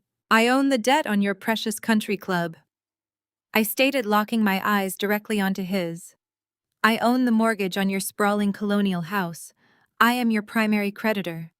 I am the sole person holding the absolute power to decide whether you maintain your pathetic country club lifestyle or whether you get forcefully evicted and left on the street with your belongings in a black plastic garbage bag.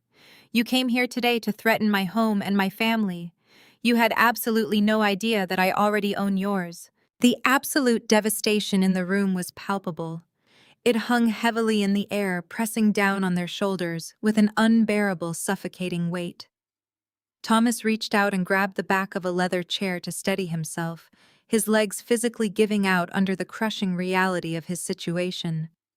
All of his bluster, all of his aggressive threats, and all of his deeply ingrained arrogance had been completely wiped away in a matter of seconds. He was no longer a powerful businessman demanding obedience. He was a deeply indebted, broken old man, standing entirely at the mercy of the daughter he had cruelly thrown away. Barbara began to cry. It was not her usual manipulative, performative weeping.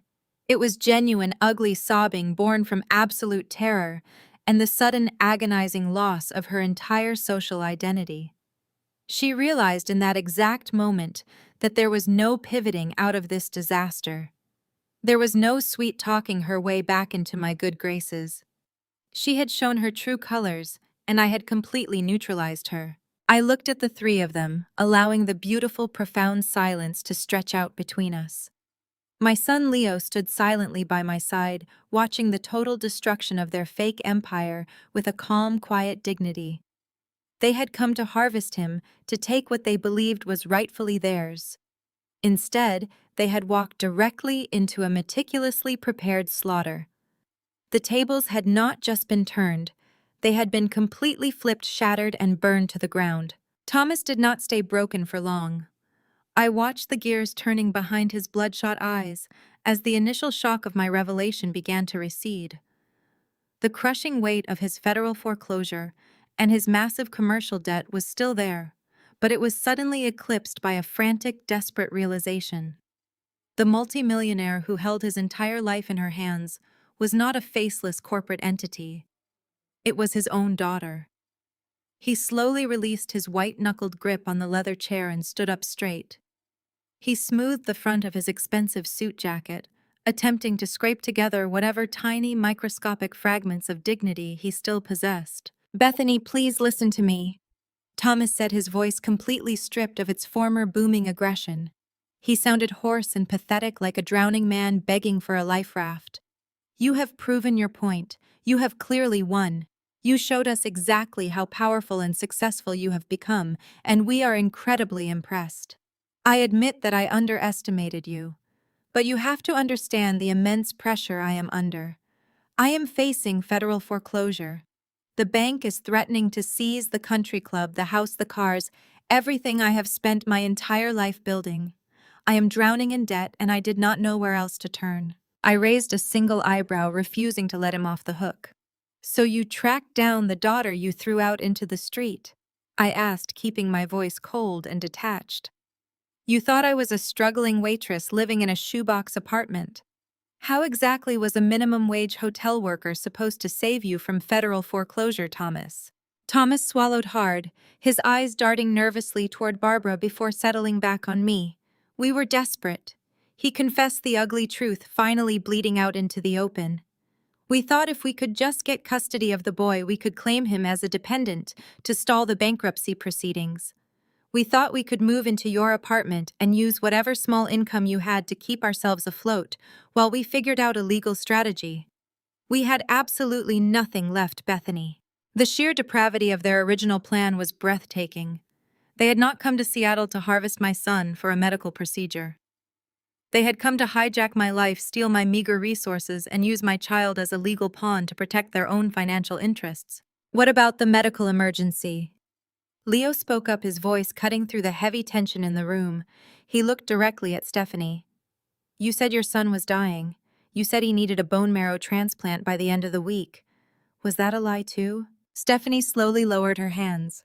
Her face was streaked with running mascara, and her eyes were red and swollen. She looked absolutely miserable, stripped of all her fake designer confidence. He is not dying, Stephanie whispered, her voice cracking under the weight of her confession. He has a mild blood condition. It is completely treatable with a standard regimen of daily medication. He does not need a bone marrow transplant. Then why did you make up such an incredibly horrific story? I demanded, stepping closer to her. Because my husband left me. Stephanie blurted out, a fresh wave of tears spilling down her cheeks. He found out about the massive credit card debt I was hiding from him. He found out that the country club membership was suspended and that Mom and Dad were completely broke. He packed his bags and walked out 3 months ago, leaving me with absolutely nothing. I have no money, Bethany. I have no way to pay for my son's daily medication, or my rent, or my groceries. When Dad told me his plan to track you down, I needed a compelling reason to make you cooperate.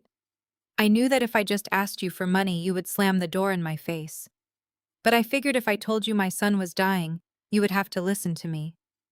I thought I could use the medical emergency to force my way back into your life and guilt you into taking care of us. I stared at my younger sister, feeling a profound, sickening emptiness in my chest. She had invented a terminal illness for her own 6-year-old child just to create an emotional crowbar to pry open my life. The medical emergency was nothing more than a massive exaggeration, a pure manipulation tactic designed to extort a bailout from a woman they thought was too weak to fight back. And now that you know, I am not a struggling waitress, I said, turning my gaze back to Thomas. Now that you know I own the debt that is crushing you, what exactly is your plan now? Thomas took a step forward, his eyes wide with a desperate, frantic hope. He actually believed that my uncovering of their disgusting lies was an invitation to negotiate. You can fix this, Bethany, he pleaded, holding his hands out toward me. You can fix all of it with the stroke of a pen. You are a multi-millionaire.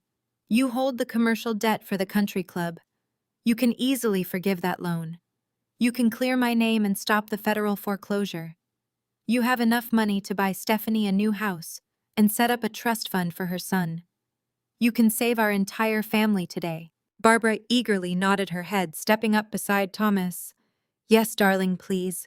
We are your family. You cannot just stand there and let us lose everything when you have the power to stop it. We will do whatever you want. We will apologize for the past. Just please give us a financial bailout. You have so much wealth, Bethany. It would not even make a dent in your bank account, but it would mean the absolute world to us. They had completely abandoned their aggressive threats and their fake superiority. They were actively begging for a bailout. They were trying to extort my newfound wealth using the exact same toxic guilt and emotional manipulation they had used when I was a teenager.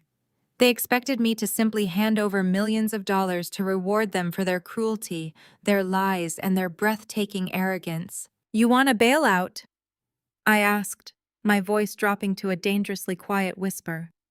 You stand in my hotel after threatening to steal my child and destroy my career, and you have the absolute audacity to ask me for a financial bailout. It is the right thing to do, Bethany, Thomas insisted, his tone growing slightly more urgent. We made mistakes, but we are still your parents. You cannot turn your back on your own flesh and blood when they are drowning. You have the resources to save us. If you let us go bankrupt when you have the power to prevent it, You will have to live with that guilt for the rest of your life. I looked at the three of them standing there in their cheap clothes and their desperate sweat. They truly believed that their status as my biological relatives granted them unlimited access to my hard-earned empire. They thought they could simply pivot from brutal extortion to pathetic begging without facing a single consequence for their actions. They were drowning in a massive ocean of their own making, and they were demanding that I throw them a life preserver made of solid gold. You talk about guilt, Thomas. I said, my voice perfectly steady and completely devoid of any warmth. You talk about the right thing to do, as if you have any concept of morality. You did not come here to rebuild a relationship. You came here to rob a hotel worker. And when you discovered the hotel worker was actually a millionaire, you simply changed your weapon from a threat to a begging hand. You do not want a family. You want an automated teller machine. You want to extract my wealth to patch the holes in your sinking ship, while still treating me like the same terrified 17-year-old girl you threw out into the rain all those years ago. Barbara shook her head frantically, her perfectly coiffed hair shifting around her face as she completely ignored my condemnation. She took another step forward, holding her hands out with her palms facing upward, in a gesture of maternal warmth that looked entirely alien on her. Her fake smile widened, stretching across her face, into something that bordered on completely grotesque. "Oh, darling, that is simply not true at all." Barbara cooed, her voice dripping with a thick, artificial sweetness that made the hair on my arms stand up. "You are looking at the past through such a negative and resentful lens. You have to understand that as your parents, we were forced to make some incredibly difficult choices. We pushed you out of the nest so you would learn true independence. We knew you had this incredible potential locked away inside of you, but you were terribly distracted. You were making juvenile mistakes. We had to give you the ultimate motivation to succeed." I did not interrupt her. I simply let her keep digging her own grave, watching the absolute delusion spill from her lips. "We made you rich, Bethany," Barbara declared, her chest puffing out with a sickening sense of pride. "If we had coddled you or let you stay in your comfortable childhood bedroom, you never would have built this magnificent empire.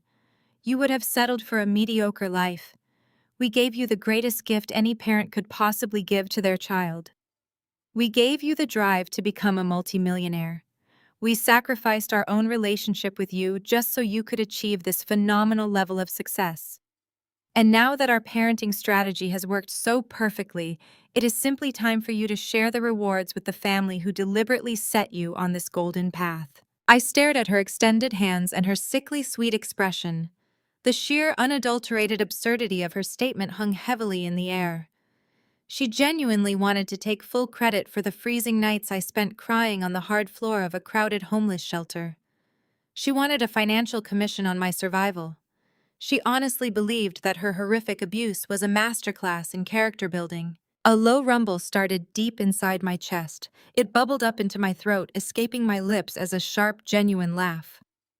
The sound echoed loudly off the heavy soundproof glass windows, filling the VIP conference room with pure, absolute disbelief. It was not a polite chuckle or a nervous reaction. It was a full-bellied, ringing laugh directed at the utterly pathetic delusion standing in front of me. I threw my head back and laughed right in her face. Barbara's fake smile instantly vanished, snapping off her face like a brittle twig. She physically recoiled, dropping her hands to her sides as my laughter washed over her.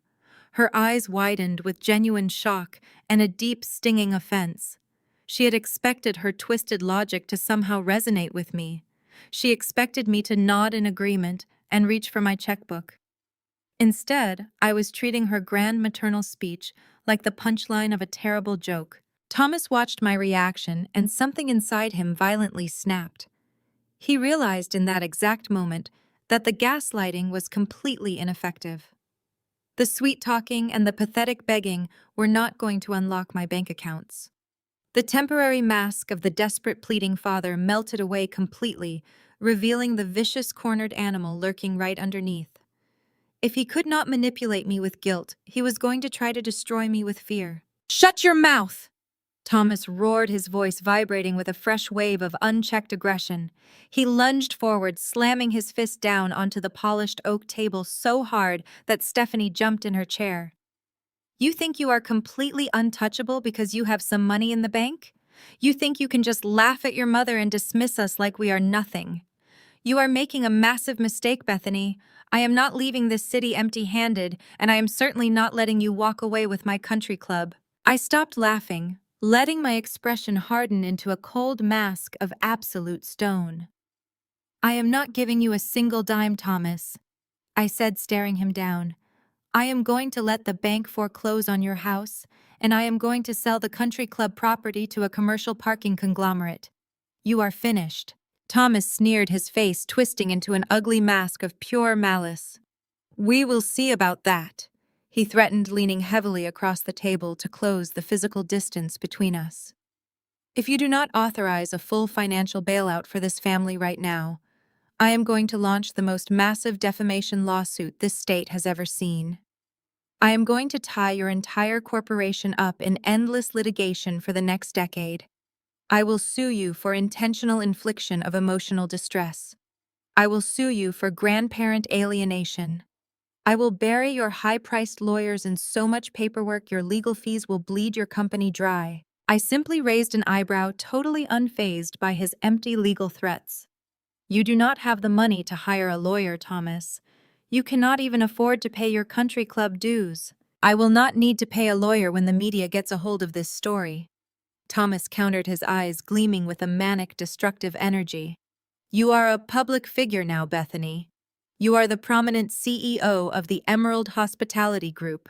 You rely on your pristine public image to secure investors and host these fancy charity galas.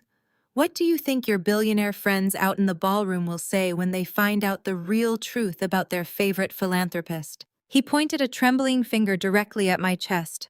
I will go straight to the Seattle Times. He hissed, his voice dripping with venom. I will call every single local television news station in the Pacific Northwest. I will sit in front of the cameras and I will weep. I will tell the entire world that Bethany, the great charitable real estate mogul, is actually a heartless monster who abandoned her sick, destitute family. I will tell them that you are hoarding millions of dollars while your nephew suffers from a debilitating medical condition. Stephanie sat up straight in her chair, her tear-streaked face suddenly brightening as she caught onto our father's vicious plan. Yes, she chimed in, her voice gaining a renewed sense of spiteful confidence. I will talk to the reporters too. I will tell them how you completely ignored my desperate pleas for help. I will tell everyone that you refused to provide a simple bone marrow match to save my child just because you were holding on to a petty teenage grudge. We will completely ruin your reputation, Bethany. The public loves a villain, and we will paint you as the most selfish, greedy corporate executive in the country. Thomas nodded aggressively, encouraging Stephanie's malicious contribution. By the time we are done with you, every single investor will pull their funding from your projects. Thomas continued, his chest puffing out with false bravado. Your fancy boutique hotels will be completely boycotted. No one will want to sleep in a building owned by a woman who let her own family starve in the streets. Your precious charity gala will become a massive public relations nightmare. You will be universally despised. He took a deep breath, attempting to compose himself and project an aura of total dominance. The choice is yours, Bethany, Thomas stated, crossing his arms over his chest. You can quietly transfer the funds to our accounts, forgive the commercial debt, and set your sister up with a comfortable lifestyle. Or you can watch us systematically burn your entire public image to the ground. We have absolutely nothing left to lose. But you have an entire empire sitting on the line. Do not test me. I will walk right out those heavy oak doors and start screaming my story to every wealthy donor standing in your lobby. The sheer audacity of his blackmail attempt was staggering. He was actively threatening to destroy the charitable foundation I had built to help sick children, just to extort money to cover his own massive financial failures. He truly believed that the threat of public humiliation would force me to surrender. He thought I was still chained to the same desperate need for social approval that ruled his entire pathetic life. He thought he had finally found my ultimate weak spot. He genuinely believed that my fear of a public scandal would override my fierce protective instincts as a mother and a business owner. He was completely convinced that his aggressive blackmail had successfully backed me into an inescapable corner. I looked at him standing there with his chest puffed out and his chin raised in a pathetic display of false victory. The air in the room felt incredibly thick, heavy with his desperate venom and his malicious intent. He was waiting for me to crumble. He expected my eyes to fill with terrified tears. He expected me to drop to my knees and beg him not to go to the press. He wanted to see me frantically dialing my bankers to wire him the money he demanded. Instead, I simply turned away from him. I walked slowly with deliberate, measured steps toward the far end of the long, polished oak table. Resting on a small mahogany credenza near the window was a sleek black leather briefcase. It was the same briefcase I brought to every single high-level corporate negotiation. I reached out and snapped the dual silver clasps open. The sharp metallic clicks echoed like gunshots in the quiet room, causing my mother to physically flinch. I reached inside and withdrew a thick, heavy stack of crisp white legal documents. They were securely bound inside a premium navy blue legal folder. I turned back around and walked toward my father.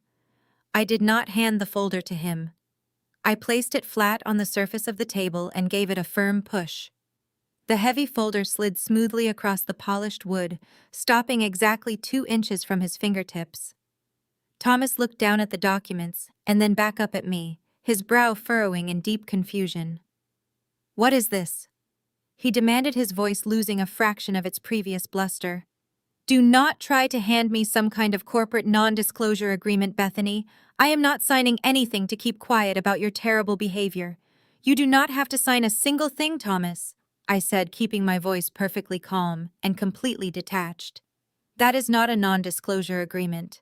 That is a fully executed preemptive cease and desist order prepared by the top litigation firm in the state of Washington. I had my legal team draft it the very same day your incompetent private investigator started asking questions about me around the city. Right beneath that document is a fully drafted restraining order legally barring you, Barbara and Stephanie, from coming within 500 feet of myself, my son, my home, or any of my commercial properties." Barbara let out a sharp gasp, her hand flying up to cover her mouth. "You took out a restraining order against your own parents," she whispered, her voice trembling with genuine shock. "I took out a restraining order against 3 hostile strangers who tracked me down to harass me." I corrected her, refusing to let her use the family title as a shield. "The documents are incredibly thorough. They outline exactly what will happen if you attempt to contact me again. If you call my office, you will be sued. If you show up at my home, you will be arrested. And if you attempt to follow through on your pathetic little blackmail scheme to run to the press, I will unleash a legal firestorm that will completely obliterate whatever tiny fragments of your life are left." Thomas sneered, attempting to regain his footing. He slapped his hand down onto the legal folder, refusing to open it. "You cannot scare me with paperwork, Bethany," he spat. "A cease and desist is just a piece of paper. It does not stop me from talking to a reporter. It does not stop Stephanie from going on television and telling the entire world that you refuse to help her sick child. You can sue us after the fact, but the damage to your precious public image will already be done. Your charity gala will be ruined. Your investors will flee. I will burn your reputation to the ground, and no judge in this city can stop me from opening my mouth." He truly believed he still held the trump card. He thought his willingness to publicly destroy himself just to take me down gave him the ultimate leverage. I let a slow, icy smile spread across my face. It was a smile of pure, absolute victory. I took a step closer to the table, leaning in so he could hear exactly how thoroughly he had just destroyed himself. "You are absolutely right, Thomas," I agreed softly. "A piece of paper cannot physically stop you from talking to a reporter. But I think you are severely underestimating how difficult it will be to sell your tragic victim story to the media when I provide them with the raw, unedited security footage of this entire conversation." Thomas froze. The sneer completely vanished from his face, replaced by a look of sheer, unadulterated panic. His eyes darted frantically around the room. I slowly raised my right hand and pointed a single finger toward the upper corners of the VIP conference room. Tucked discreetly behind the elegant crown molding, disguised perfectly within the modern architectural design, were 4 high-definition security cameras. They were equipped with state-of-the-art audio recording technology designed specifically to monitor high-stakes corporate negotiations and protect the hotel from liability. Did you honestly believe I would bring hostile, estranged relatives into a private room without securing the environment first? I asked, my voice echoing with absolute authority. This entire room is wired, Thomas. Every single word you have spoken for the last 45 minutes has been recorded in crystal clear, high-definition video and audio. That footage is currently being automatically uploaded to 3 separate secure cloud servers completely beyond your reach. Stephanie let out a loud, horrific wail, covering her face with her hands. Oh my God. She sobbed, her voice muffled by her trembling fingers. She recorded us. She recorded everything. Yes, Stephanie, I recorded everything, I said, turning my cold gaze toward her. I recorded you explicitly admitting that your son does not need a bone marrow transplant. I recorded you confessing that you completely fabricated a terminal illness just to manipulate your way into my bank accounts because your husband left you penniless. I turned back to my father, watching the absolute terror completely consume him. And I recorded you, Thomas. I recorded you threatening to file a fraudulent report with Child Protective Services. I recorded you threatening to kidnap a minor across state lines. I recorded you explicitly demanding a massive financial bailout in exchange for keeping quiet. Do you know what the legal term for that is, Thomas? It is called felony extortion. It is a severe criminal offense punishable by significant prison time. Barbara let out a pathetic whimpering sound, her knees buckling slightly as she grabbed onto the back of her chair to keep from collapsing onto the floor. You cannot use that footage, she pleaded, her voice completely broken. You would not send your own father to prison. I would send him to prison without a single second of hesitation if he ever tries to threaten my child again. I fired back, my voice sharp and absolute. You came in here and threatened to destroy my life. But all you have done is hand me the exact loaded weapon I need to destroy yours. If you ever contact a reporter, I will hand this video entirely to the police. The absolute finality of my threat hung in the air, pressing down on my father until something deep inside his mind completely snapped. He could not accept defeat. He had lived his entire 60 years on this earth believing that his loud voice and his aggressive physical presence could bend reality to his will. The realization that he was trapped in a soundproof box with no leverage and no escape route broke his fragile ego into jagged little pieces. His face twisted into a mask of pure, unhinged desperation. His eyes darted wildly from the hidden security cameras down to the heavy blue legal folder resting on the polished wood table. He was cornered like a rabid animal, and instead of surrendering, he decided to burn the entire forest down. He let out a guttural sound that was half scream and half animalistic growl. It was a terrifying noise, completely devoid of any human rationality. Before David or my security team could even step forward, Thomas lunged across the table. His hands slapped loudly against the smooth oak surface as he desperately clawed at the stack of legal documents. He snatched the thick blue folder, crumpling the pristine white pages in his tight, sweaty grip. Barbara shrieked his name, reaching out to grab the sleeve of his expensive suit jacket, but he violently threw her hand away. I am not letting you win, Bethany. Thomas roared, his face turning a dangerous shade of crimson. If I am going down, I am taking your entire fake little empire down with me right this second. He spun around his heavy leather shoes, slipping slightly on the carpet before he caught his balance and sprinted directly toward the heavy soundproof doors. He hit the wood with his shoulder, shoving the doors open with a massive burst of frantic adrenaline. The lively classical music from the charity gala instantly flooded back into the quiet conference room. Thomas stumbled out into the executive hallway, waving the crumpled legal documents in the air like a madman charging into battle. Stephanie scrambled out of her leather chair, her counterfeit designer shoes clicking frantically as she tried to follow him. "Dad, stop." She screamed, her voice echoing down the corridor. "You are going to get us all arrested." But Thomas was already gone, disappearing around the corner toward the grand ballroom. He was completely deaf to reason, fueled entirely by a toxic mixture of absolute panic and wounded pride. He intended to burst into the middle of my philanthropy event and scream his fabricated victim narrative to every billionaire and local politician in attendance. He honestly believed that if he made a massive public scene, I would be forced to cave to his demands just to save face. I did not run after him. I did not shout for my security guards to tackle him to the floor. I stood perfectly still, watching the heavy oak doors slowly swing back and forth on their brass hinges. I felt an incredible sense of calm wash over my entire body. He was running directly into the final trap I had laid out for him. I turned my head and looked at my son. Leo was watching the open doorway with a look of mild disgust. "Stay here in the conference room with David," I said, my voice steady and reassuring. "I will be right back." Leo simply nodded, crossing his arms and leaning back against the mahogany credenza. He trusted me completely. I walked out of the VIP room, stepping into the brightly lit executive hallway. Gregory, the general manager, was standing discreetly near the coat check, anticipating my arrival. He held a sleek black wireless microphone in his right hand. The microphone was connected directly to the primary sound system in the grand ballroom.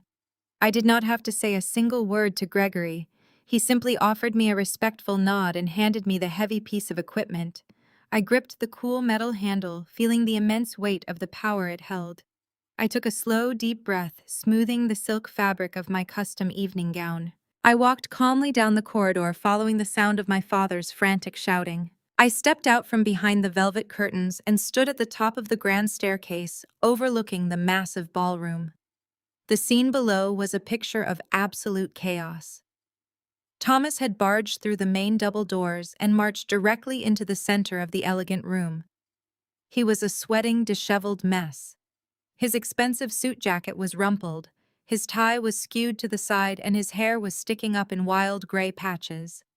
He was waving the blue legal folder frantically above his head, completely disrupting the sophisticated atmosphere of the Emerald City Philanthropy Gala. The live string quartet abruptly stopped playing their bows, freezing awkwardly over their instruments. The warm hum of wealthy donors chatting and laughing instantly died away, replaced by a shocked, heavy silence.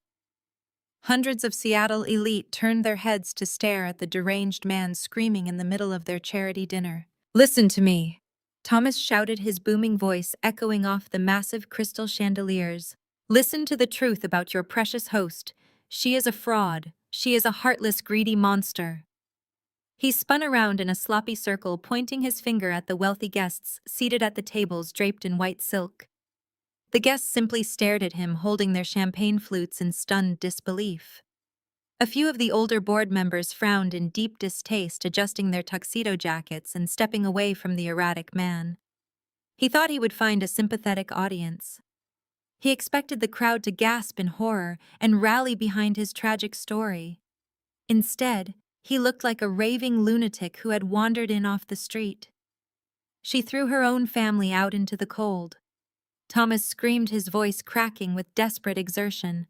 "She is a millionaire, and she is letting her own grandson die of a blood disease just to save a few dollars. Do not give your money to this charity. Do not trust a single word she says. She is threatening to send me to prison just for asking for help to save my family." I stood at the top of the stairs, watching him completely destroy whatever tiny shred of dignity he had left. He was flailing his arms, shouting incoherent accusations at people who possessed more wealth and influence than he could ever comprehend.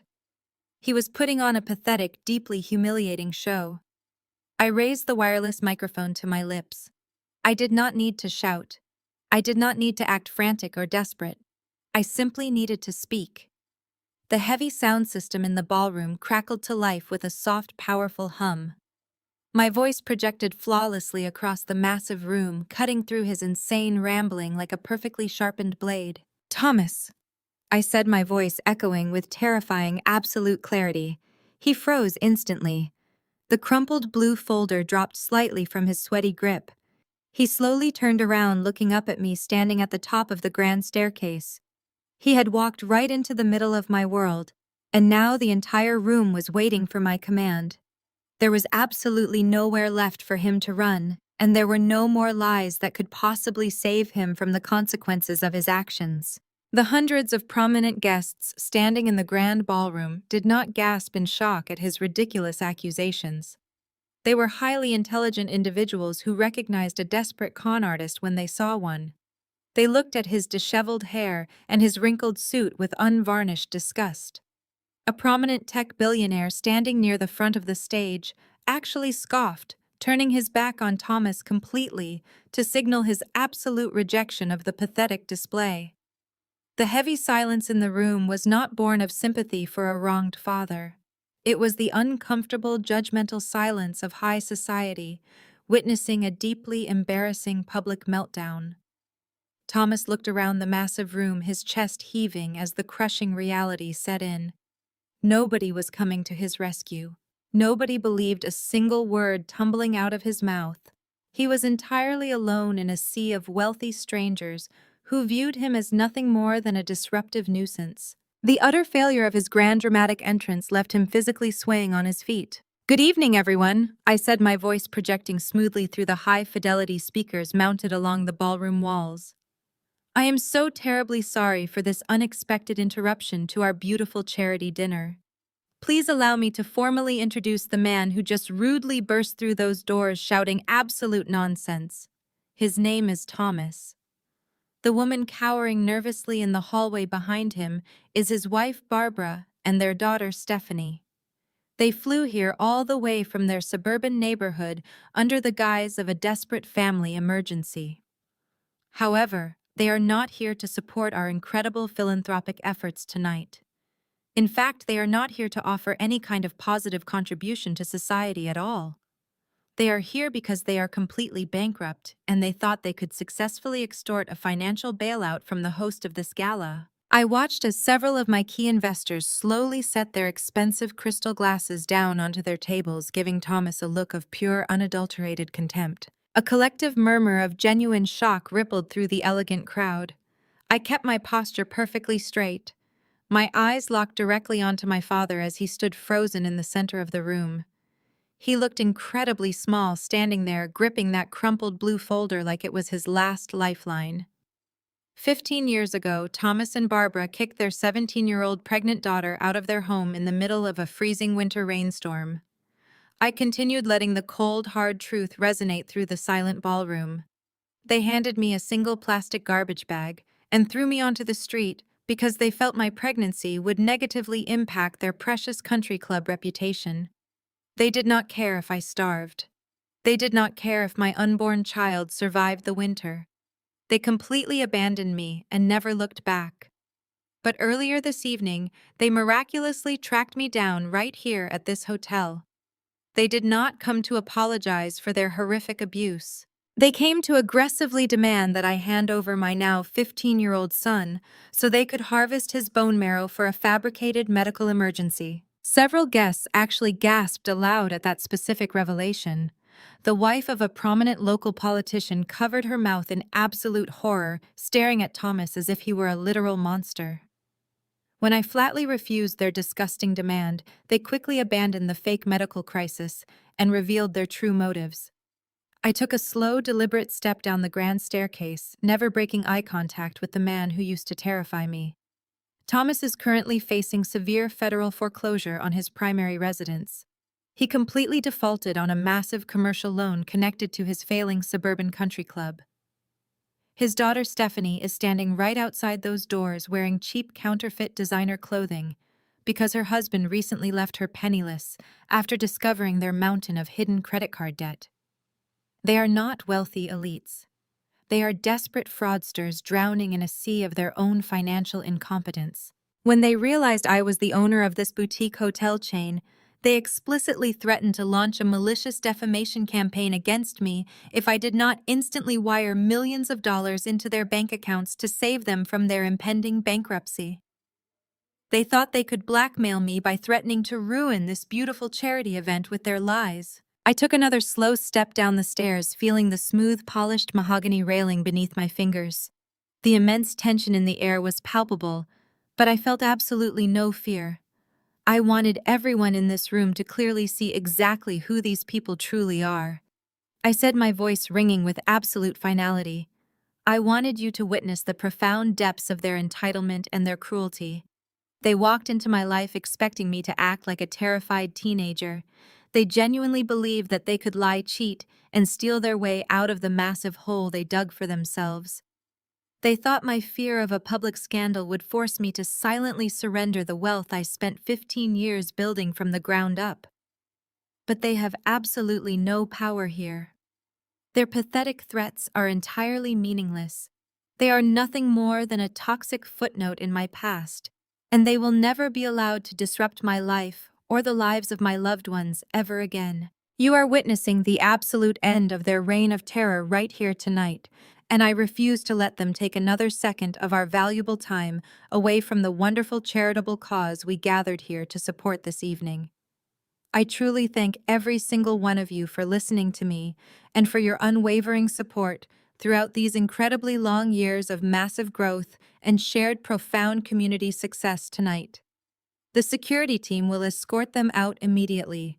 Please continue to enjoy the incredibly beautiful rest of your wonderful night. As soon as the final syllable left my lips, David and 3 imposing security guards materialized from the shadows of the ballroom. They moved with silent, terrifying efficiency, surrounding my father before he could register what was happening. David stepped directly in front of Thomas, his massive frame blocking him from taking a single step forward. Thomas dropped the crumpled blue folder onto the carpet. It hit the floor with a pathetic thud, symbolizing the complete collapse of his extortion scheme. He opened his mouth to shout another threat, but David calmly placed a heavy, firm hand directly onto his shoulder. The message was clear. If Thomas resisted, he would be physically carried out. For the first time in his miserable life, my father recognized that he was entirely powerless. His shoulders slumped, his chest caved in, and he let out a defeated breath. He offered no resistance as David firmly turned him around and began marching him toward the exit. Barbara and Stephanie had been cowering in the hallway, but 2 security guards quickly moved to intercept them. Barbara began to weep hysterically, clutching her outdated faux fur coat against her chest. She looked around the ballroom, desperately searching for a sympathetic face among the crowd of elite donors. She found absolutely none. The wealthy women she had spent her entire life trying to emulate simply turned their backs, sipping their champagne and refusing to acknowledge her existence. Stephanie tried to pull away from the guard, gently guiding her forward. She shrieked about her counterfeit shoes and complained they were ruining her coat. Her shrill whining deepened the absolute disgust radiating from the gala attendees. It was a spectacular public walk of shame. The 3 of them were paraded directly through the center aisle of the grand ballroom, forced to endure the icy stares and quiet, judgmental whispers of the high society crowd they worshipped. Their carefully curated illusion of superiority had been violently stripped away, leaving nothing but 3 desperate frauds exposed to the harsh light of reality. I stood perfectly still at the top of the grand mahogany staircase, watching their humiliating procession. I did not shed a single tear. I did not feel a single ounce of guilt or regret. The suffocating weight that had pressed down on my chest for the last 15 years completely evaporated. They reached the massive glass revolving doors at the front of the lobby. The Seattle weather had worsened, turning into a bitter driving rainstorm lashing against the windows. The security guards did not offer them umbrellas. They did not call them a private car. David pushed the heavy glass doors open and firmly directed my father out into the freezing deluge. Barbara and Stephanie were ushered out right behind him, their screams instantly swallowed by the roaring wind and pouring rain. I watched through the thick glass as Stephanie's fake designer coat was completely soaked through and Barbara's styled hair plastered wetly against her face. Thomas turned around and slammed his open palms against the locked glass doors, shouting something I could not hear. His face was a mask of pure, defeated agony, but he was completely muted. He was just a ghost, trapped on the outside, looking into a beautiful, warm world he would never be allowed to touch again. David stepped back and locked the main doors, securing the perimeter with a sharp click. I handed the wireless microphone back to Gregory, who offered me a deep, respectful bow. He signaled the string quartet, and the warm, elegant classical music instantly swelled back to life, filling the entire ballroom with a beautiful, soothing melody. The chatter of the wealthy guests resumed, shifting from shocked whispers to enthusiastic conversations about the generous $1 million donation I just authorized. The entire atmosphere of the room immediately brightened, the toxic stain of my family completely washed away in mere seconds. I turned around and saw my son Leo walking up the stairs toward me. He left the conference room the moment the security team took full control. He stopped one step below me, looking up with a bright, intelligent sparkle in his dark eyes. He reached out and gently placed his hand over mine. "Are you okay, Mom?" Leo asked, his voice soft and full of genuine concern. I looked down at the amazing, brilliant young man I had raised all by myself. I thought about the frightened 17-year-old girl shivering at a bus stop 15 years ago, and I smiled. It was a real, genuine smile that reached all the way to my eyes. "I am absolutely perfect, Leo," I replied, squeezing his hand tightly. "I have never been better in my entire life." We shared a long, knowing look, entirely communicating our shared victory without needing to say another word. He offered me his arm like a perfect gentleman, and I took it gladly. We walked down the grand staircase together, stepping back into the glowing warmth of the Emerald City Philanthropy Gala. I spent the rest of the evening exactly as I had planned. I laughed with my brilliant colleagues, I finalized massive charitable donations for the pediatric hospital, and I celebrated my incredibly hard-earned success. My parents and my sister were completely gone, banished to the cold, rainy reality of their own disastrous consequences. I was completely unbothered, extraordinarily wealthy, and finally entirely free to live my beautiful, authentic life. Looking back at everything that transpired, I realized that the deepest pain often teaches the clearest lesson. For years, I thought the ultimate revenge would be showing my family how much money I had made or how powerful I had become. But standing at the top of those stairs, watching them walk back into the same freezing rain they once left me in, I understood the truth. My wealth was not my victory, my peace was. I learned that biology does not automatically make someone family. Family is earned through love, loyalty, respect, and protection. The people who threw me away did not define my worth. They only revealed their own emptiness. They tried to bury me, but they did not know I was a seed. If you are dealing with toxic relatives who only reach out when they need something from you, please remember this. You do not owe anyone your peace, your children, your money, or your future simply because you share the same blood. You have the right to set boundaries, you have the right to walk away, and you have the right to build a life so strong that the people who doubted you can no longer reach it. Thank you so much for listening to my story today. If this story resonated with you, leave a comment below and share your own experience with toxic family healing or starting over. Please hit the like button and subscribe for more stories about finding your strength and reclaiming your life. Remember, your past does not dictate your future, and your best days are still ahead of you.